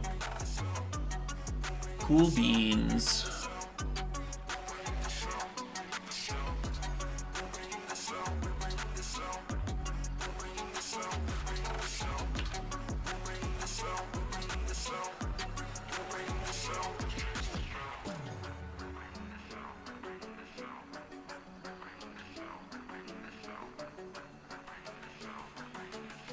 Yeah, maybe I just shouldn't have played the range of that one turn.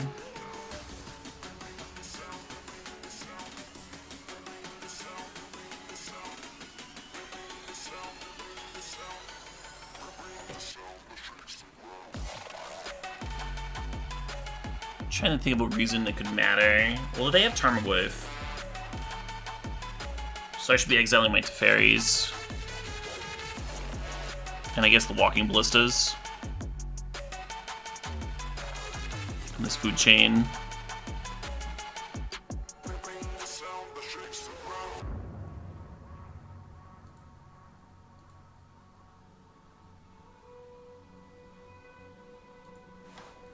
Yeah, I was hoping to draw either Caracas or Swords. Swords would be the best draw off the Uro there.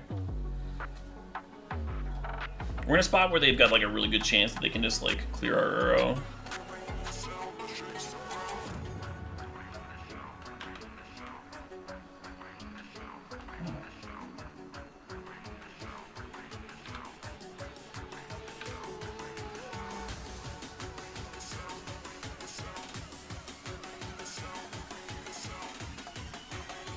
Deck them. We would win with damage before we ever decked them.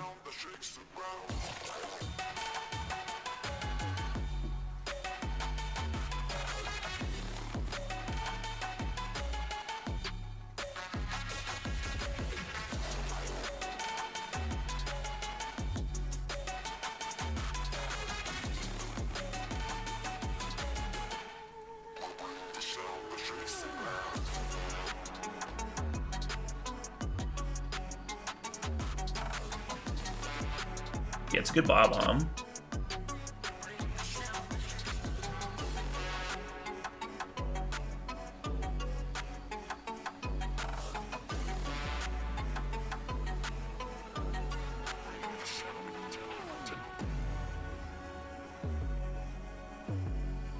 Time to just hold up Force of Will this whole turn.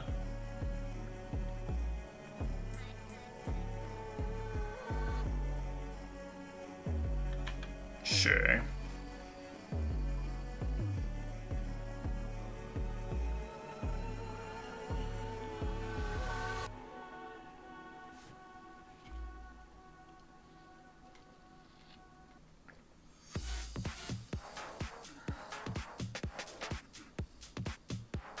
Hell yeah, Ellison. Yeah, at least he's sweet.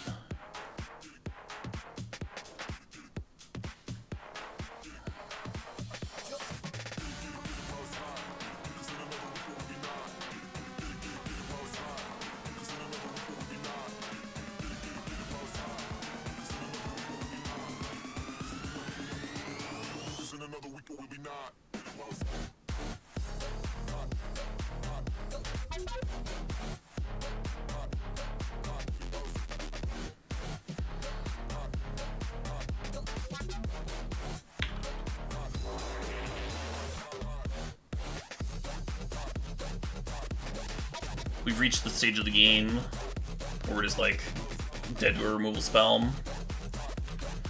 At least Abrupt Decay doesn't hit Mist Hollow.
I think Noble also kind of tempting here.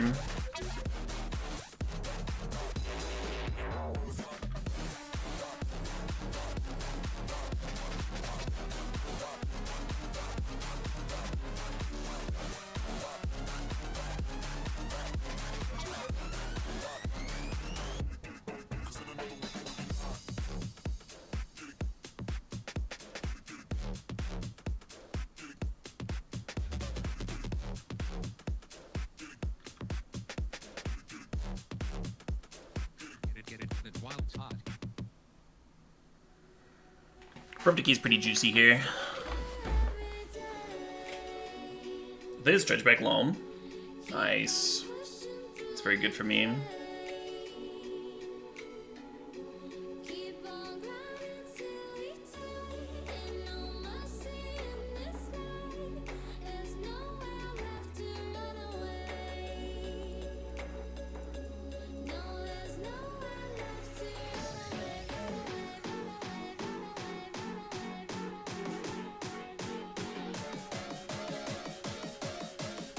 Oh shit, what up? Hey, another trader, and thanks for the sub, thanks for the 43 months.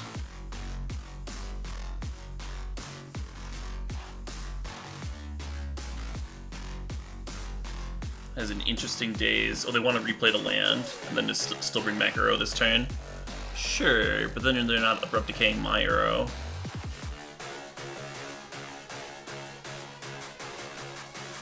Yeah, they're just dazing, so they'd have a land drop.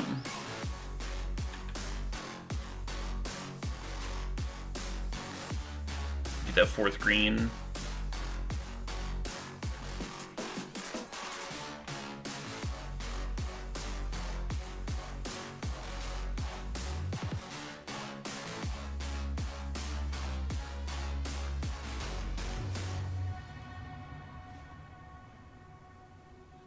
Getting stronger every day. Do the bullets and the flames, but the fire's in your eyes, and there's no place left to hide. This is game 1, right? One has 10 cards left.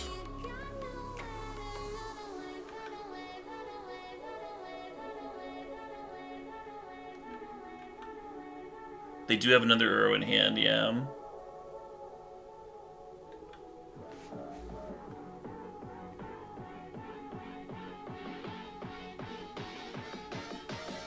Well, it's not suddenly Delver. Killing Delver with a Walking Ballista was like one of the first plays we made this game. So I thought we would kill them before it came down to decking, but it's starting to look like decking is our best chance of success.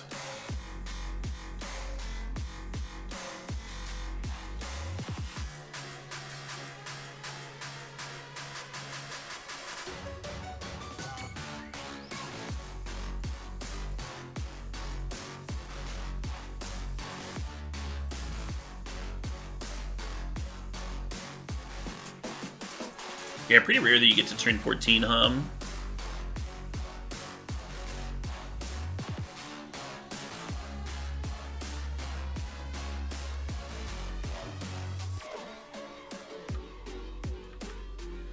I wonder if they thought I had another Ballista left in the deck, and that's why they're forcing there.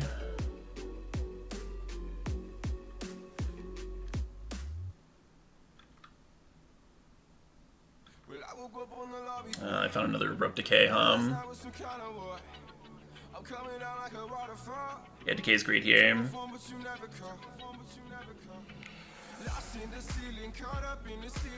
And they're drawing a Force of Will. Dang.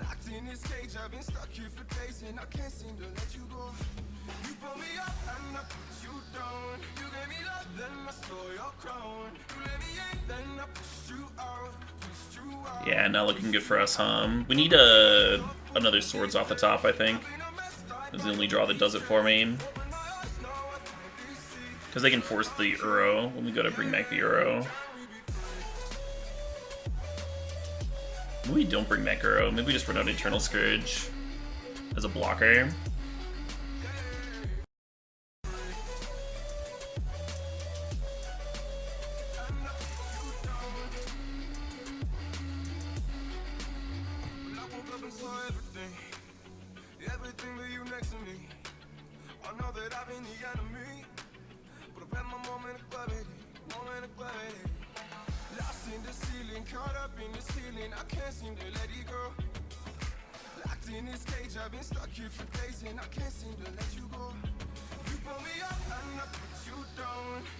Look at what they've gone through.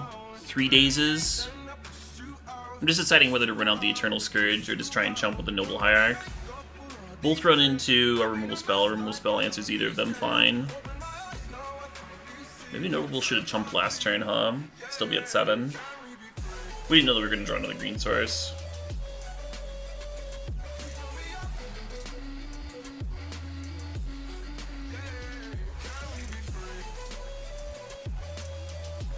I think they'd probably have me regardless.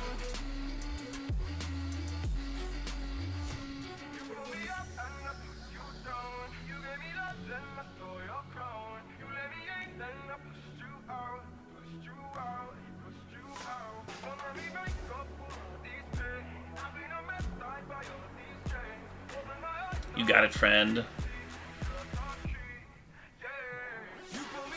Down to 6 cards.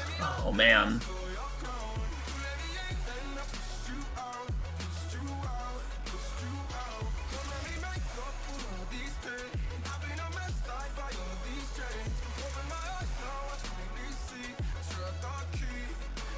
Yeah, Veil of Summer seems dope. Carpet of Flowers seems dope. I'm gonna bring in some extra removal.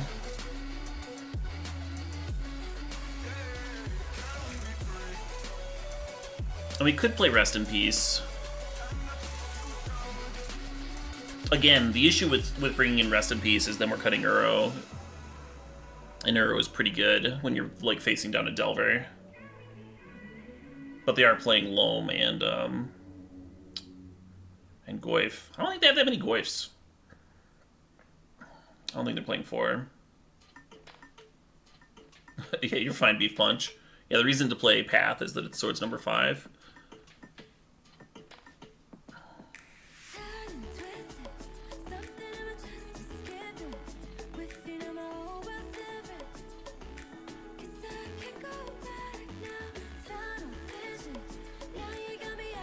Carpet sucks against Leopold. Yeah, that's valid. I also just don't have a ton of slots.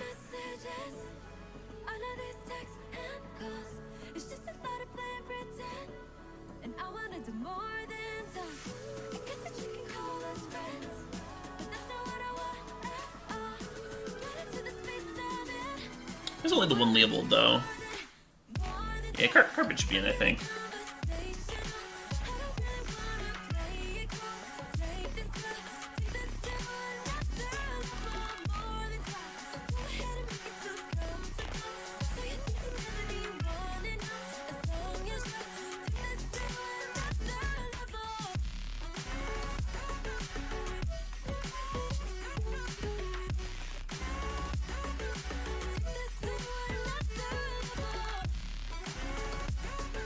decrease the emphasis on comboing a bit, since we're bringing in all of this disruption.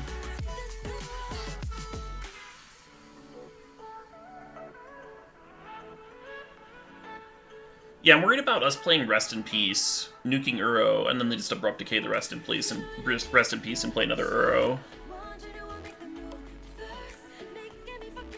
It might still just be better to have our own Uros in, because that's way better at grinding against abrupt decays. We're bringing in Veils.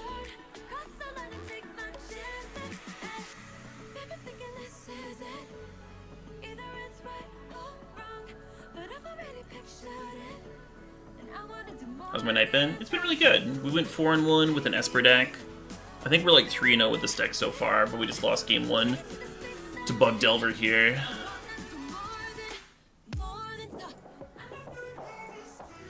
Yeah. Like, this sort of draw just makes me, like, wonder why I have Carpet in my deck.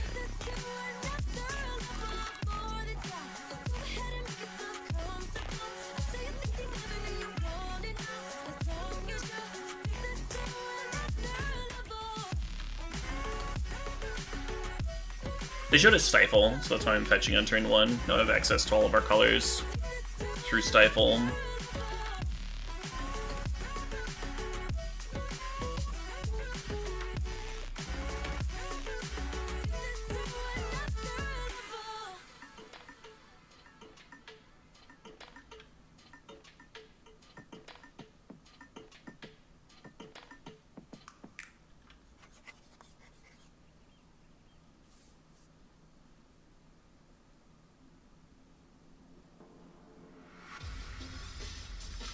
Sure.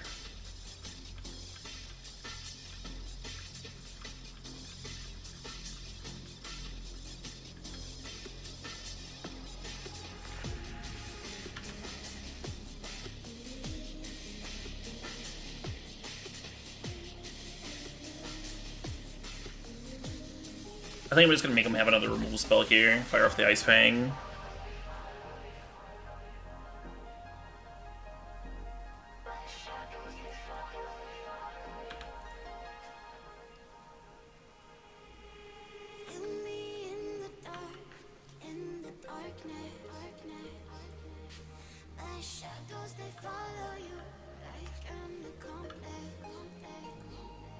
Awesome.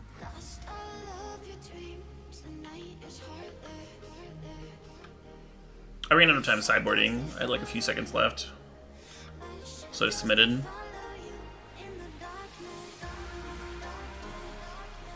Not the end of the world.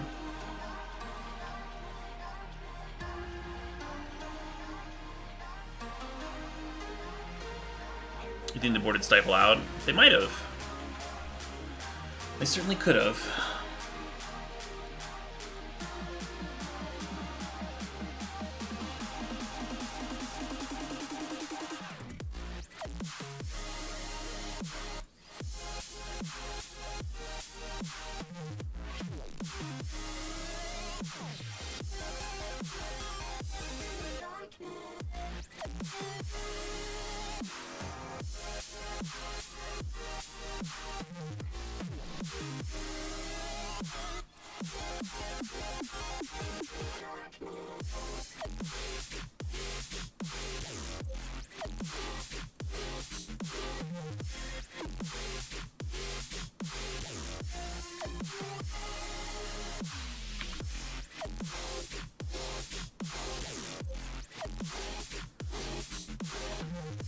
Get some nice development going.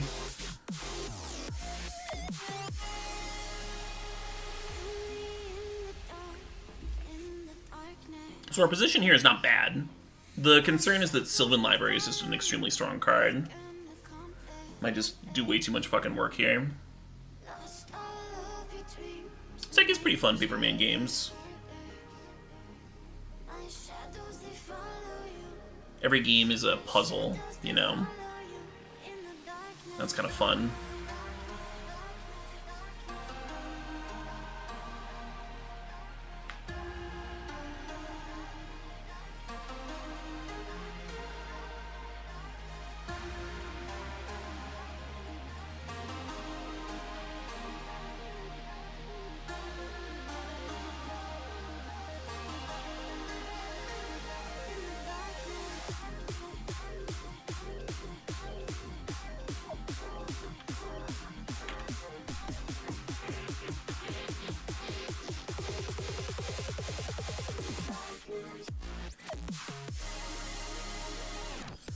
You wish it was more consistent? I mean, you can play more cantrips. You can play more cantrips. The issue is that you're cutting cards like Ranger Captain and into Fairy and stuff to play Ponders. And so then your combo plan becomes more consistent, but your ability to actually, like your deck becomes less powerful, right? Your ability to execute becomes worse.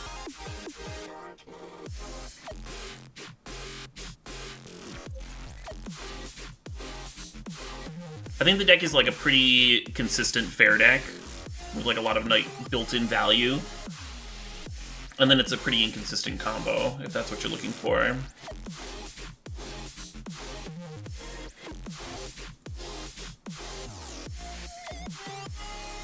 Yeah, let's just do this.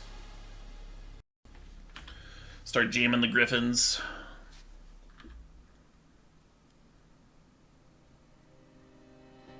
I'm searching for some sunshine. Did we have to kill Delver? Well, we weren't just killing Delver. We were killing Delver and Bob. Just need one ray through the dark skies. It's good thoughtseize. I gotta look for the bright side. Makes that Earl a lot scarier, I almost just held up Forcible this turn, in case of like that specifically. I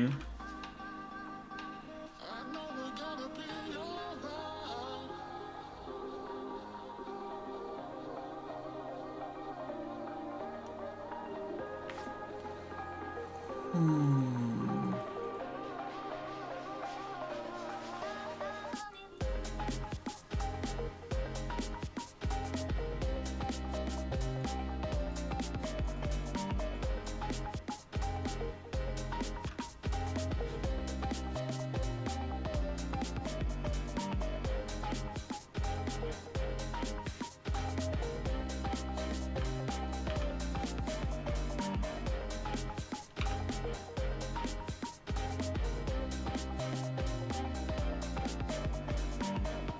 Just make it through another day. Yeah, we could offer the triple block on Euro, but they just rebuy it. I think we'd lose that game, unless we like Clouds will go find a rest in peace to then allow us to rebuy all of our Griffins. I'm holding on to my face. Are they gonna shrink my fucking birds? They are. We have a lot of live draws here. We can top deck Food Chain to go for the combo. We can draw a blue card to go with Force of Will.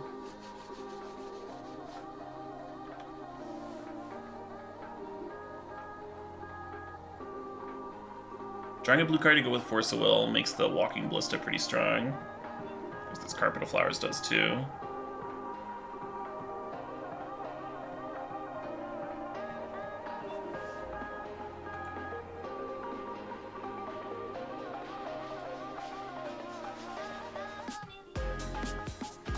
We hit them for 6 or 3 here. Let's see, we're getting 5 from Walking Ballista. I'm a little worried about a counter.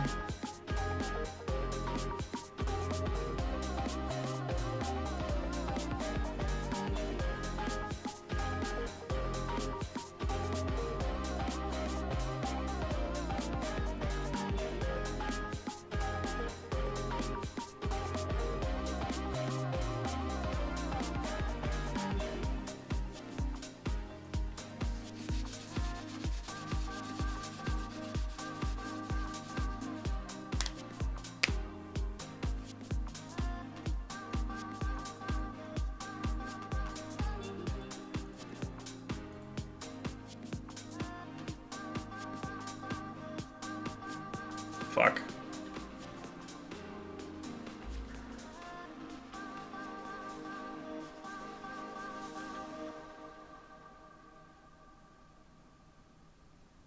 So I get to look at some cards here. If I didn't answer my Noble, then have lethal. I almost just served with a single Mist Hollow there.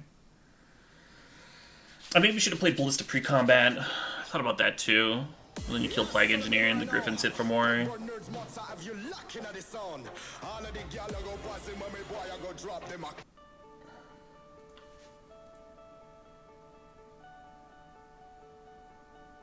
Oh shit, what up? Yeah, looks like they got there. Oh well, GG's opponent. Kind of close, huh?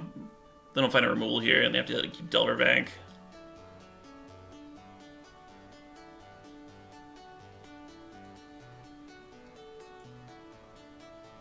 Hey Sub-Zero, thanks for the 23 months. Yeah, I think our the draw that we needed there was actually a blue card for the Force of Will instead of Carpet. Drawing Carpet was actually awkward.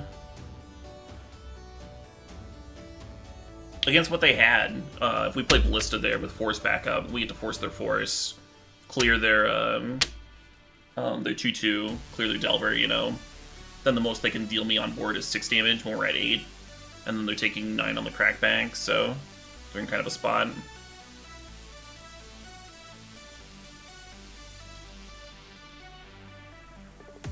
Do I have thoughts on this over Illurin? I haven't played like any Illurin, so I don't really have thoughts, no. Played a lot of Food Chain and very little Illurin.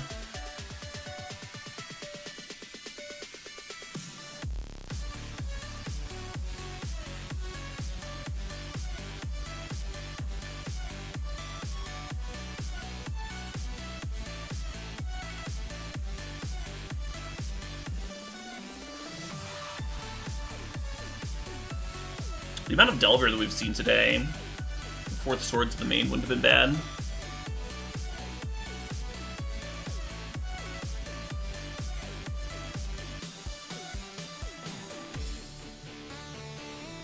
Yeah, I don't think I like the Carpet of Flowers in the sideboard. We're fetching so many basics that like the Wasteland plan should already be kind of bad against us.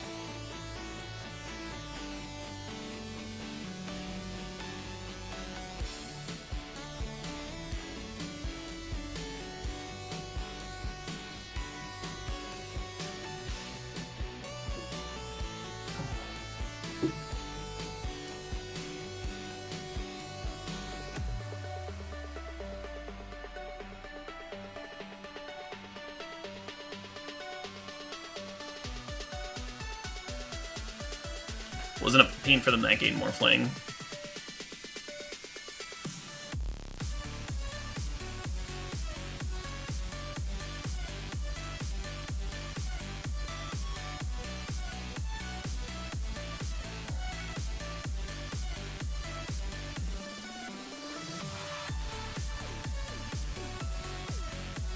It was much, much worse than a blue card or a removal spell would have been, huh?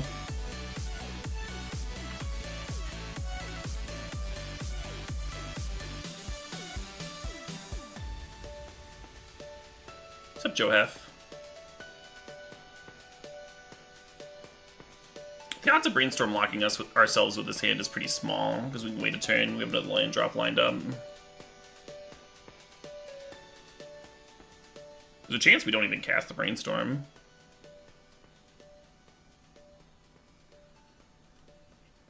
If our opponent's playing combo, right?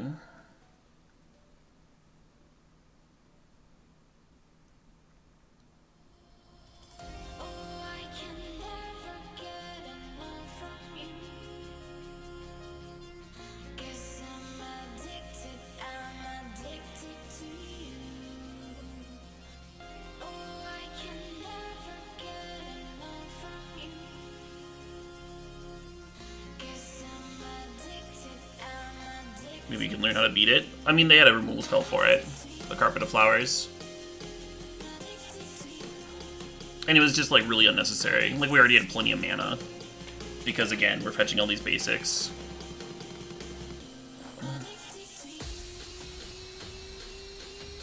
So Carpet of Flowers is good against Delver in general, but I don't think my deck needs it, is what I'm getting at.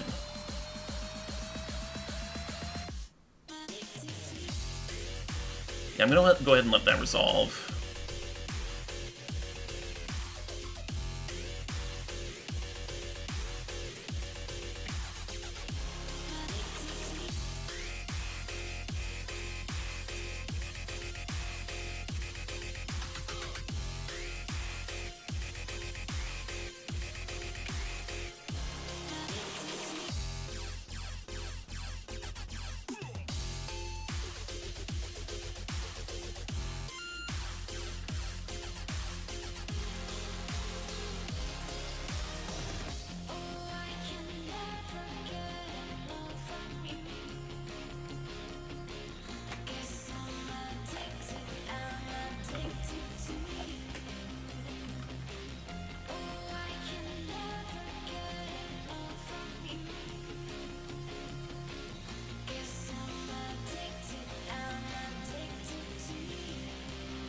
The fetch makes me think they're either playing Grim Lavamancer or maybe like a landfall, like Searing Blaze.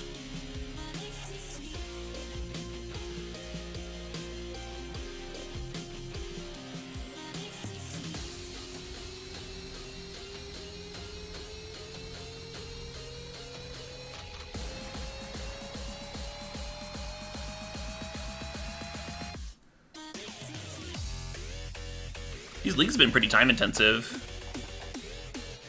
I should play something fast. Should play something fast for the last one.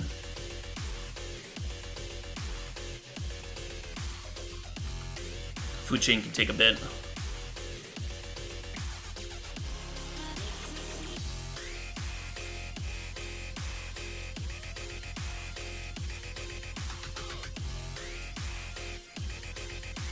Yeah, usually you would force a will to turn one Goblin Guide, but we were in a spot where we had we were on the play and we have double Brainstorm to get value out of the trigger. We only had one Brainstorm at the time, but you get what I mean. It seemed a little bit better to let the guide live than usual.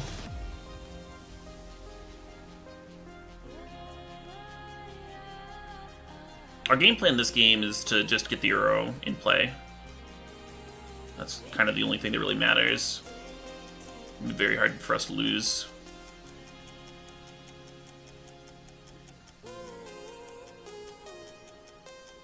Play Burn? Yeah, I mean, it's pretty quick to fucking lose 2 matches and then scoop. Fastest league in the West right there.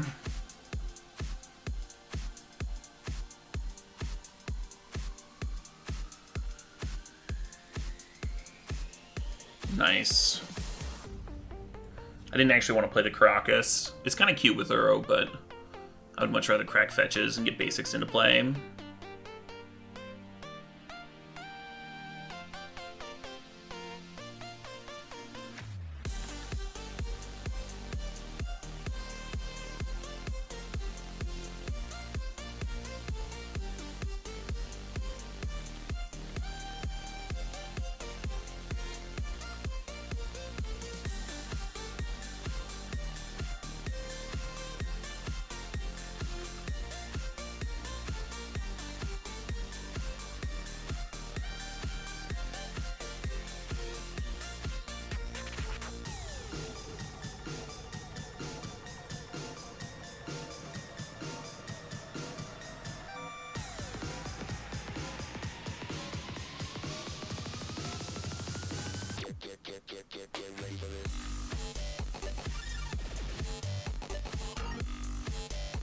Thought very hard about whether I wanted to force that or not.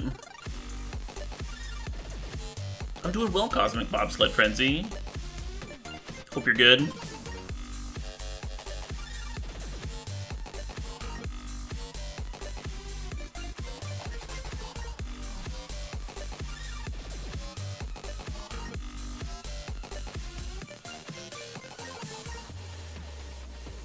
If we cast the Uro from our hand, we won't necessarily draw another blue card. So I didn't want to burn Force of Will pitching Ice Fang and then maybe not have a Force of Will for a turn that they play a Sulfuric Vortex or something. I think that's one of the ways that we could lose the game.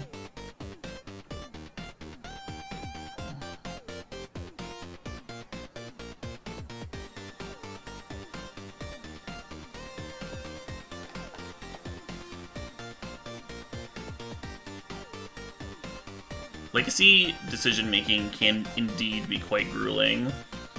Yeah, we got a blue card. Nice. Well, I think we're just good then. The Flooded Strain can fetch out another basic island. We can bring back Uro next turn. We have double Force Will backup. We're just in a good spot.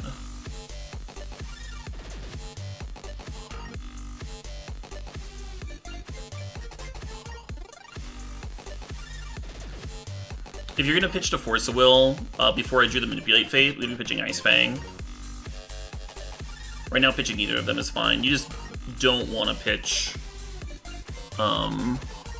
Force of Will to Force in this matchup.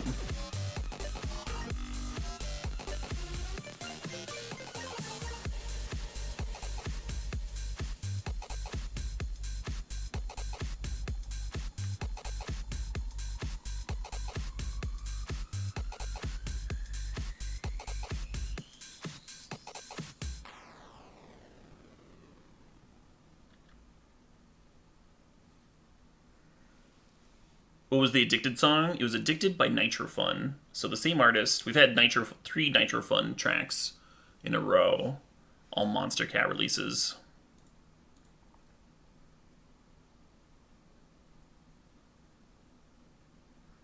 Pretty sweet band. Letting the Eidolon resolve means that the Uro is going to deal us 2 when we play it. When we play it from our graveyard. That said, our next several plays are going to be Force of Will, and Uro is still going to be gaining life when we attack. So I think the Eidolon's just fine. I think the Eidolon might even be on my side, we'll see.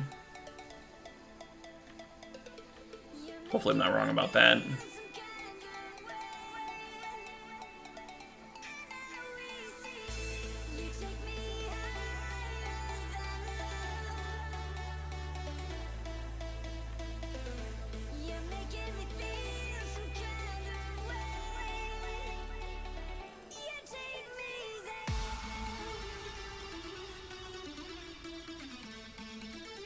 Yeah, so this drops us to 9, then we go back up to 12.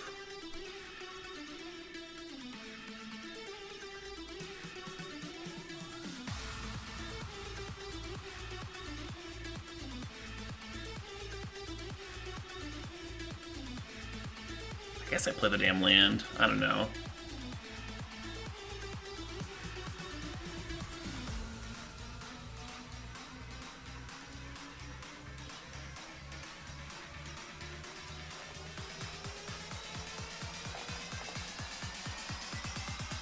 Crocus can bounce Uro, but in what world are we doing that? Crocus can also deal me 2 damage if they play Price of Progress. And then if they have multiple prices, it starts to get awkward. Misty we can like crack and Field Applied. I think there's a really good chance we don't even play this Crocus this game.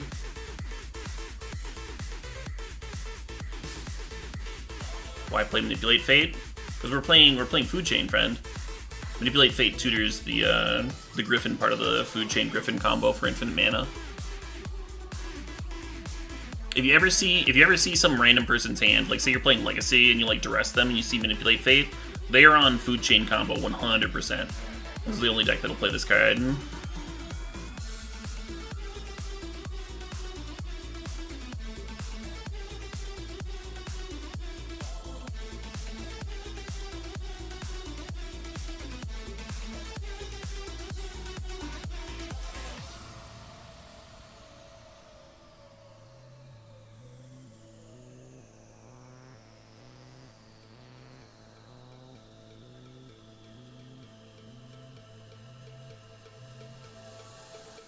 Why does it look like like the person's dabbing?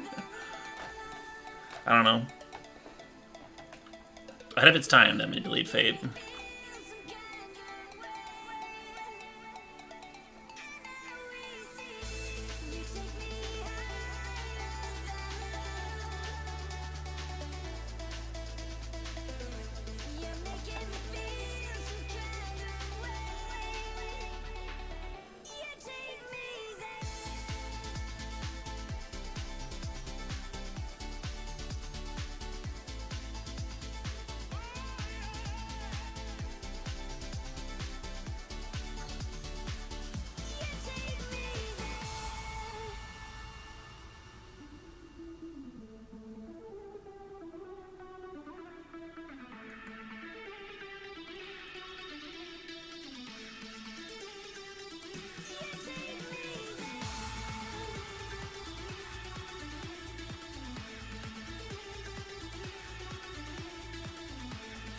Got a little bit of life to spare here, I think.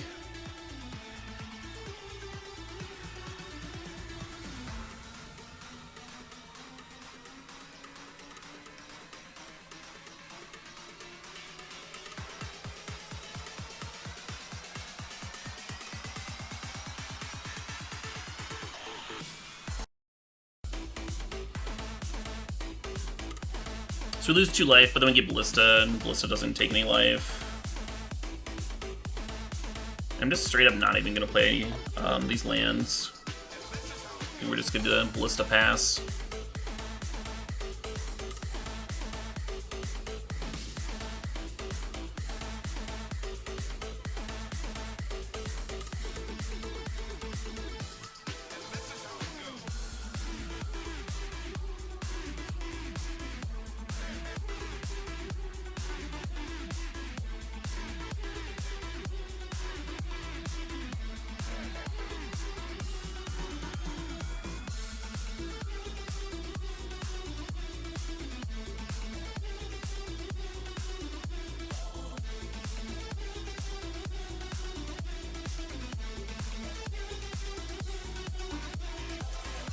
Yeah, the fact that they only have 2 cards in hand, and if Uro connects one more time, they only get 3 spells through Eidolon.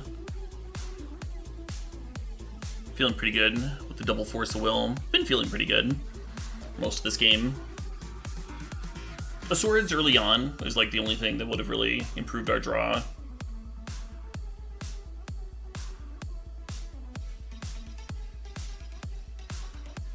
Or maybe Food Chain for the combo. I don't know. Just Uro seems good. I think you have to be really brave to be playing Mono Red Burn in the Uro metagame.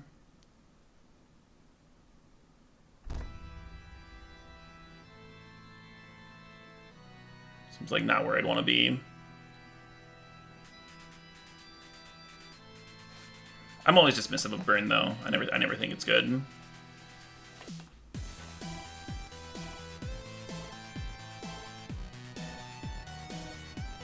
So I might be a bad judge.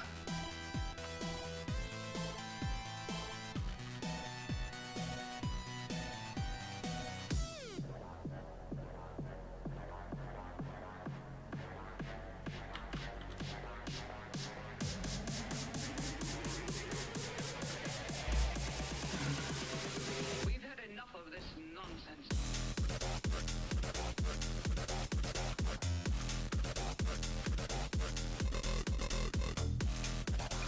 Yeah, with them having 1 card in hand, I think Swift Spear Resolving is just fine. If they play a burn spell in the Ranger Captain, I'll force it. Is this my favorite deck in the format to pilot? Food Chain? Nah. I don't know if I have a favorite deck. I like mixing it up. I like variety.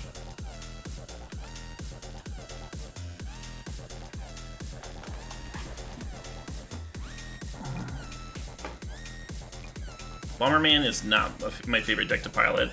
Bomberman and this deck are both very click intensive to actually combo off with, which makes them a very awkward pick for favorite deck for the format.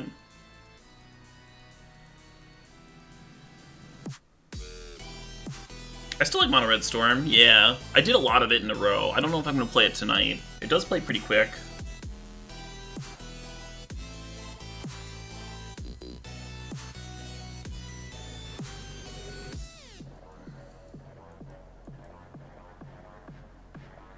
In paper it doesn't change.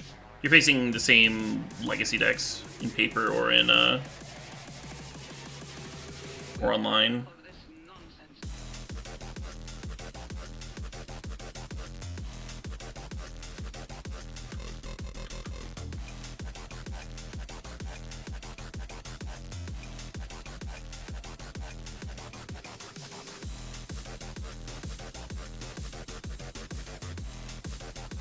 You love watching Battle Wits? Yeah. It'll take me a little bit before I get that deck put together again. Battle of Wits is a deck that's like so huge, it's difficult to rent. Like you need too many cards for it. But at this point, like I have a lot of fetches and dual lands and stuff again. It might be doable.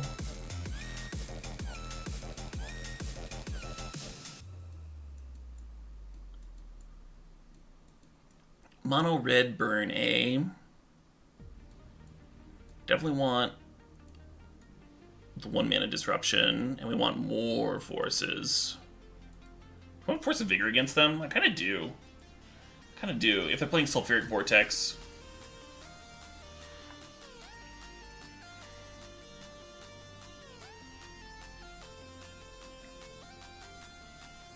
Oh, more than that, Morphling.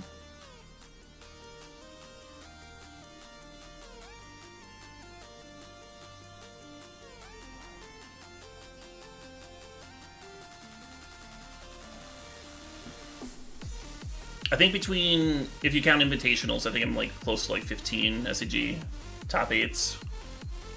And then there's some Grand Prix top 8s, 2 Legacy, 1 Limited. If you're only counting Legacy events, I think that's closer to like 10, huh? The invitationals were split format. I don't know. Anyway.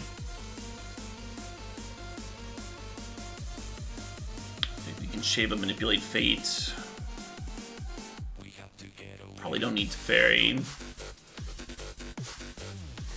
Especially if we're bringing in Force of Vigor.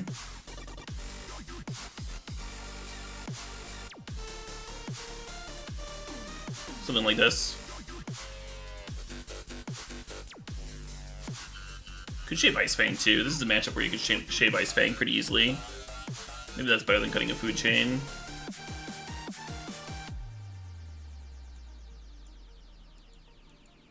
Yeah, if you're only counting legacy events, then you're right. Your math is pretty close.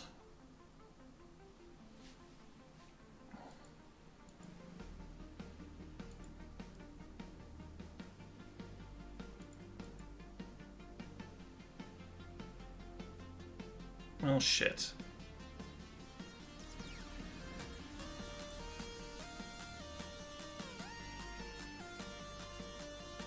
Do I have a favorite era of Magic? I don't know. The first couple years that I was grinding, were the first years that I felt like I actually had like a community of folks. Like I developed like a network of friends that I don't think I'd like had like my whole life, you know. That's not really, that might not be answering your question. Like you're asking what's your favorite era of Magic, as in like what era is like the meta just great and stuff, but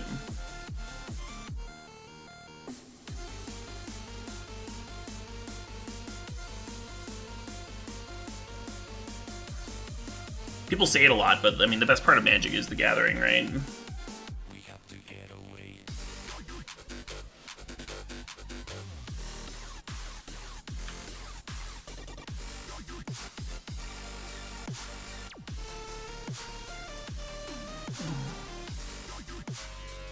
I'm not playing Learn here, I'm playing some Food Chain.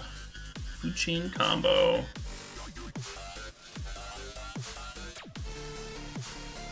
So last game we let Eidolon live, this game we have to Swords it. Ugh. Redundant Food Chain on top.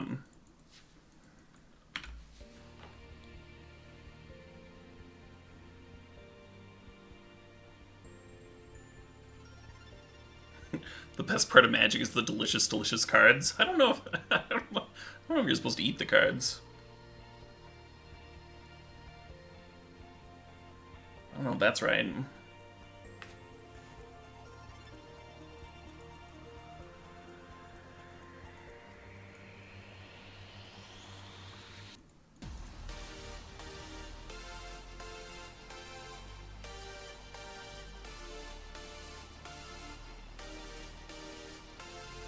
Shit. I was kind of hoping I would draw a blue card here for the Force of Negation.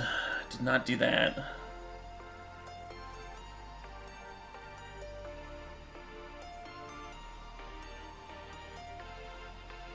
Our draw is not fast enough to win without countering something.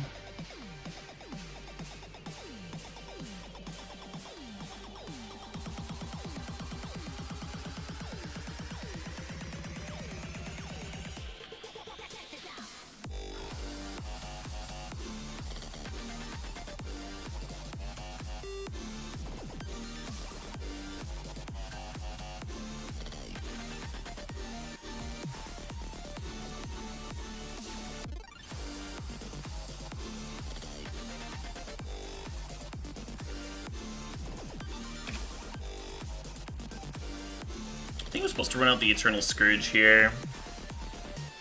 Play the Food Chain, we get on to 9. Rift Bolt puts us down to 6. We smack for 4. Doesn't really work. Dead? Yeah. Yeah, probably just dead.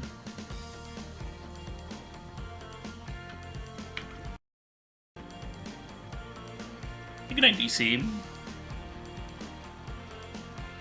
Scourge doesn't even save that much life, right? We take 2 from the Eidolon to play it, and then Rift Bolt it would deal 3, like the burn spell that they use on it. So playing the Eternal Scourge is +1 life.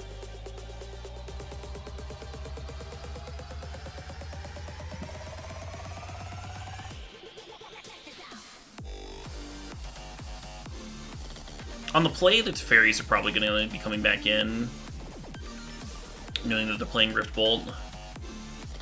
Is good against that card.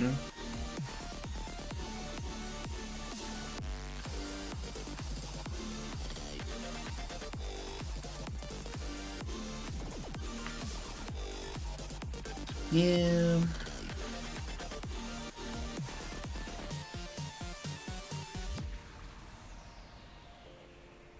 Well, Nick Fobb, people. I mean, I play Magic. I play on Moto like every day, right? So unless I'm facing another grinder, I would expect to be ahead on the time.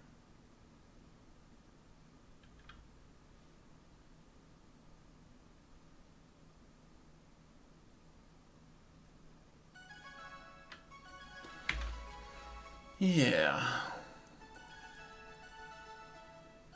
Fair enough. Yeah, we had the Swords to Plowshares in the opener, which made it a fine keep, but the rest of our draw just didn't come together.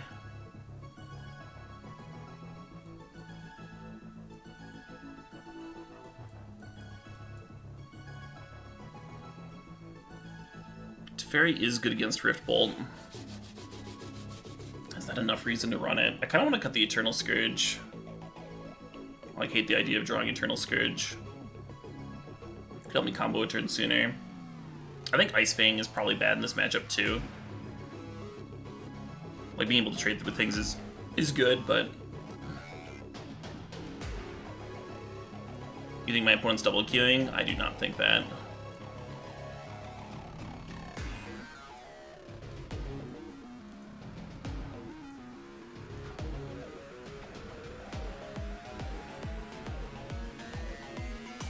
Alright, which one do we bring back in?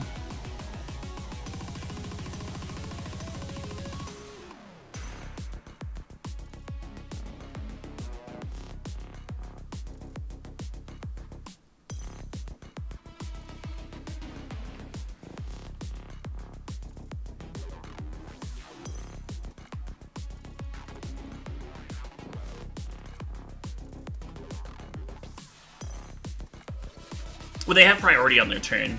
Like they're not playing super fast. Usually when people are double queuing, they like play their turns very quickly, and then they have 6-year turn. So they're not like timing out and stuff.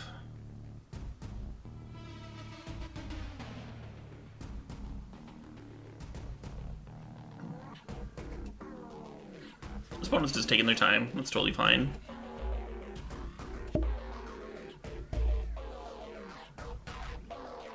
Yeah, Veil does not cycle against Mono Red, and it's not great against Fire Blast, yeah.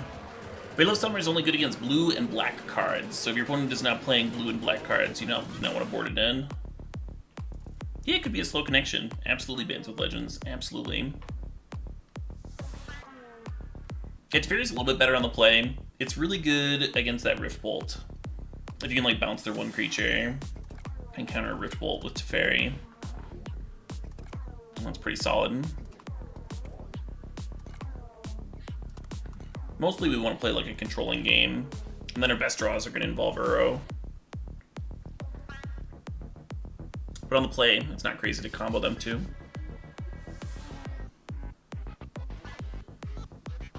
You're fine, Naked Carpenter. You can't worry about what fucking colors of cards are countered by what other colors of cards. You're too busy to fucking building houses in the nude.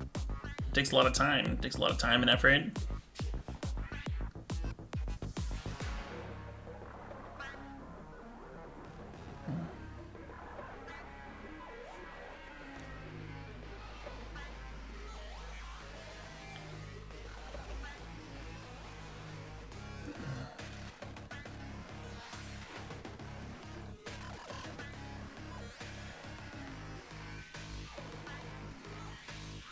A little ballsy. A little ballsy here.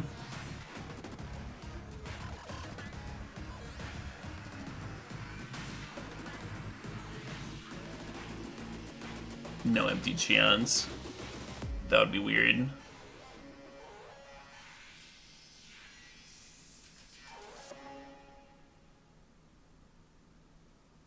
I don't have the brain to like want to masturbate while I'm doing something else.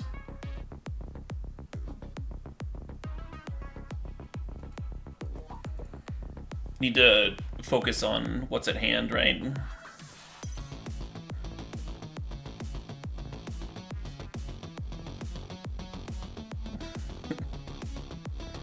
There's gotta be people that just like do that compulsively though, right? Like they're reading the morning newspaper and then just how'd my team do? Okay. Oh, my stocks. Oh no! My stocks did terribly. Back to the sports. The fucking comics.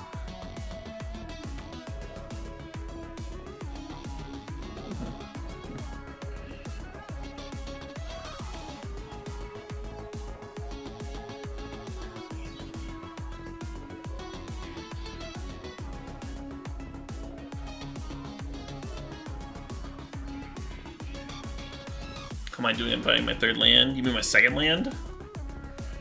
I need a second land here. Or can really do anything. It's a little ballsy, but the hand does have a lot of what I want in the matchup. Removal spell, Force of Will, the combo. Just missing mana, huh?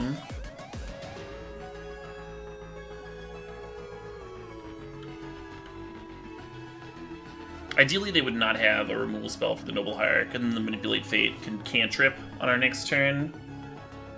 Give us a way better chance of hitting our land, while also setting up the combo. Potentially find me another blue card. Yeah, deal.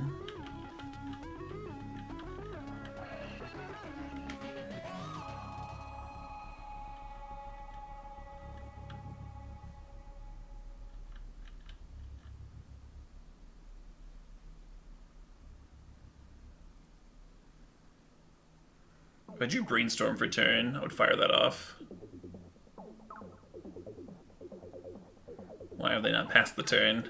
Opponent! Opponent! That's what... Okay.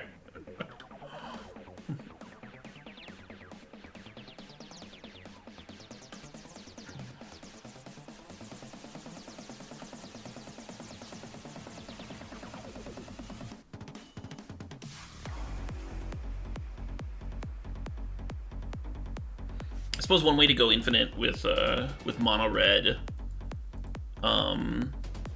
rather than focus on winning, you just make your one league last like fucking 10 years. And then you've technically gone infinite, right?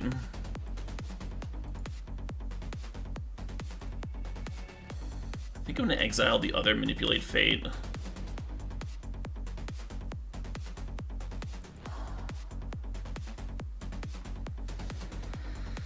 Yeah, so Uro is a good draw. It does need another land.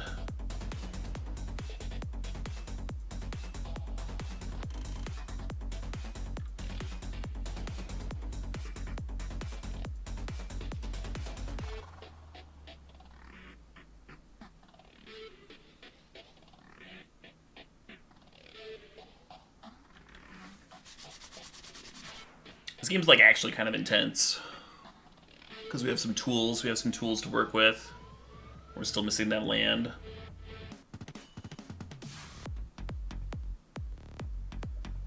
There's a sitting duck before I missed my land drop morphling. A lot of folks like to bolt the bird, as it were.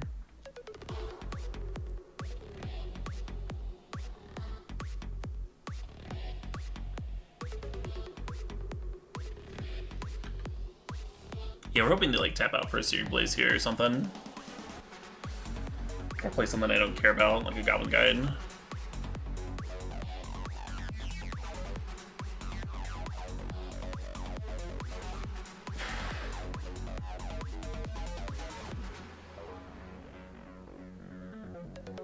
To play Eidolon, I don't think I force.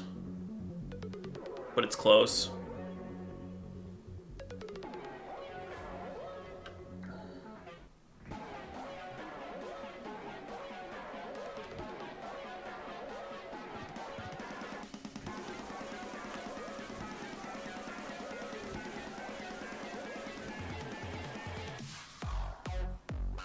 So the Tormod's Crypt is really good against Uro, but I am glad that it's not a burn spell in terms of just like ending me.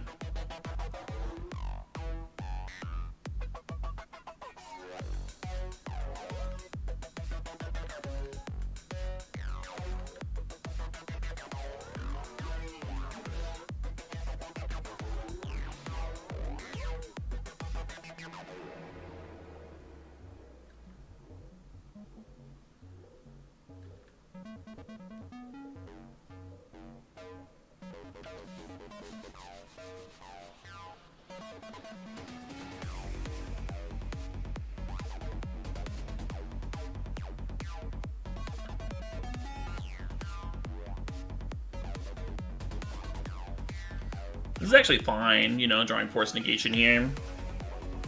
What I'm terrified of drawing is like redundant food chains and Ranger Captains and stuff. Ideally, we would want lands so we could be like slamming food chain and setting up for the win, or setting up to like flood our board. But drawing Force Negation is not that bad.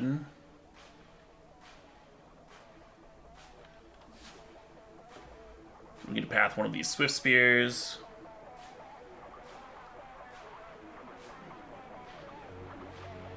Buy a little bit of time.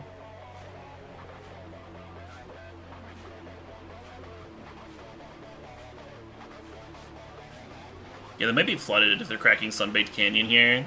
I think they just like have more land drops in hand than they would want. Love this. Love this for us.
God, they're at 3 minutes.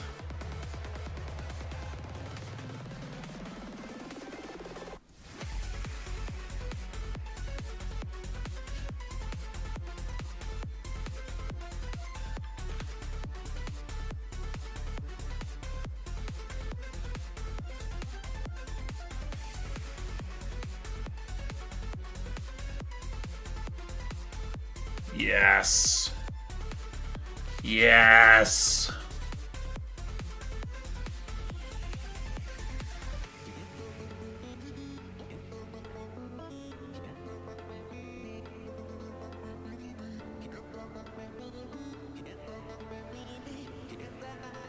Too bad one of these isn't like a dual or a basic, huh?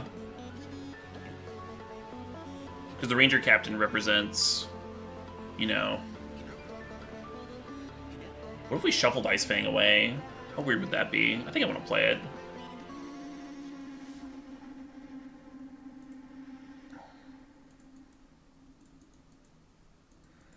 Yeah, let's go ahead and fetch Tundra. And jam Ice Fang here. Take like one more hit from Swift Spear, untap, go Food Chain.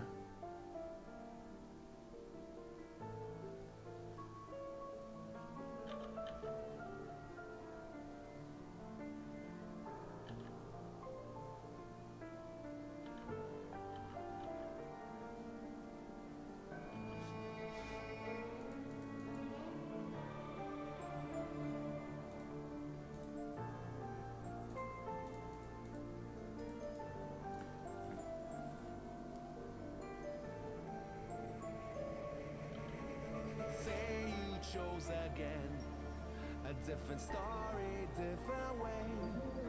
Will you find your happiness? For more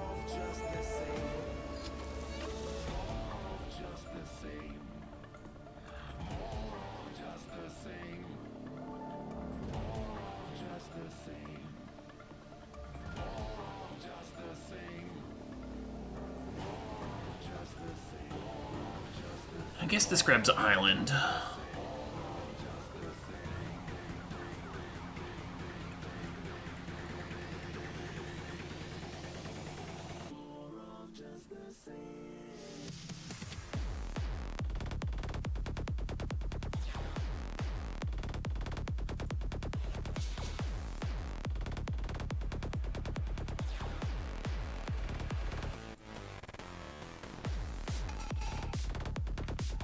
So we might still lose here. My opponent still has 2 cards in hand. They draw for turn. They could just go like burn spell, fire blast. But they almost need to do it this turn, with us being able to untap with force negation.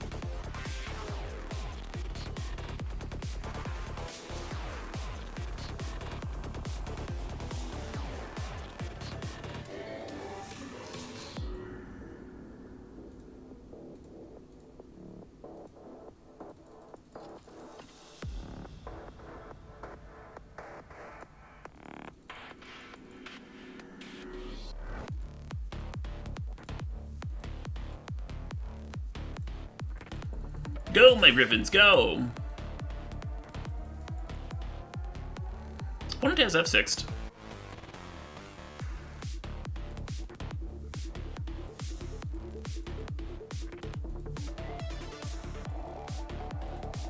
So they can't be that Nunamoto.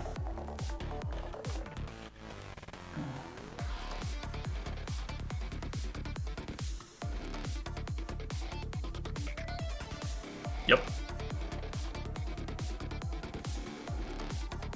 Extremely happy with these plays.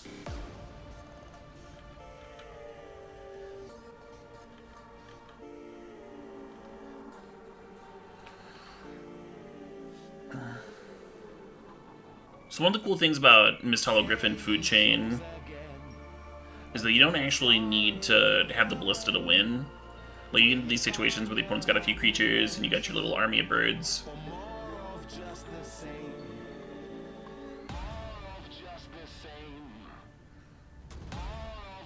And the Food Chain gives you pseudo-vigilance.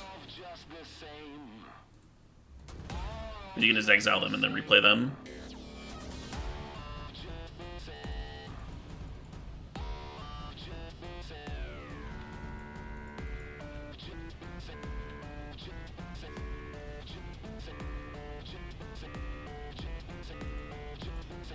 This is actually the closest I've seen a mono red burn player to timing out in Legacy.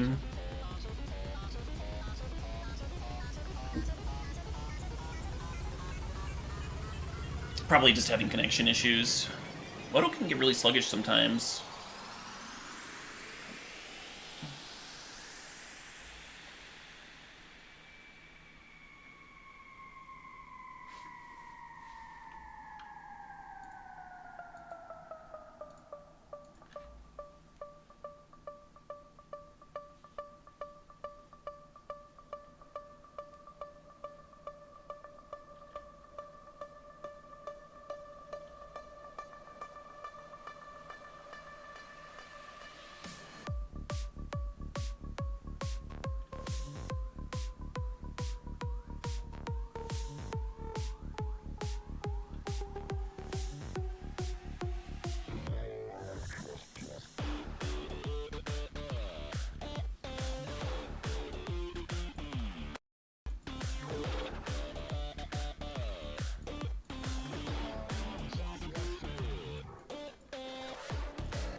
They might actually time out.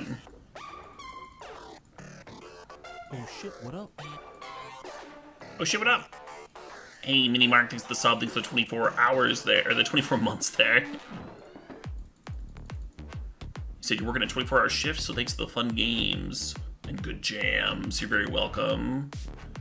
You are extremely welcome.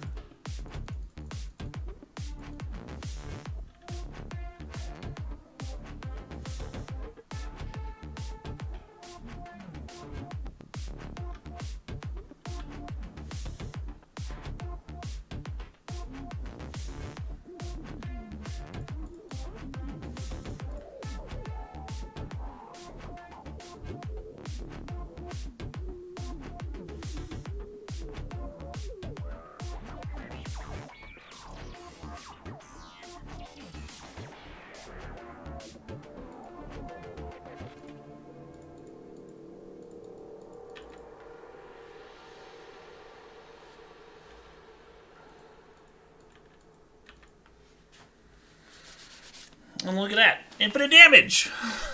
We have infinite damage! With a Blue Chain and a Blue Griffin. Nice little league, huh? Back-to-back 4-1s. Two very different archetypes.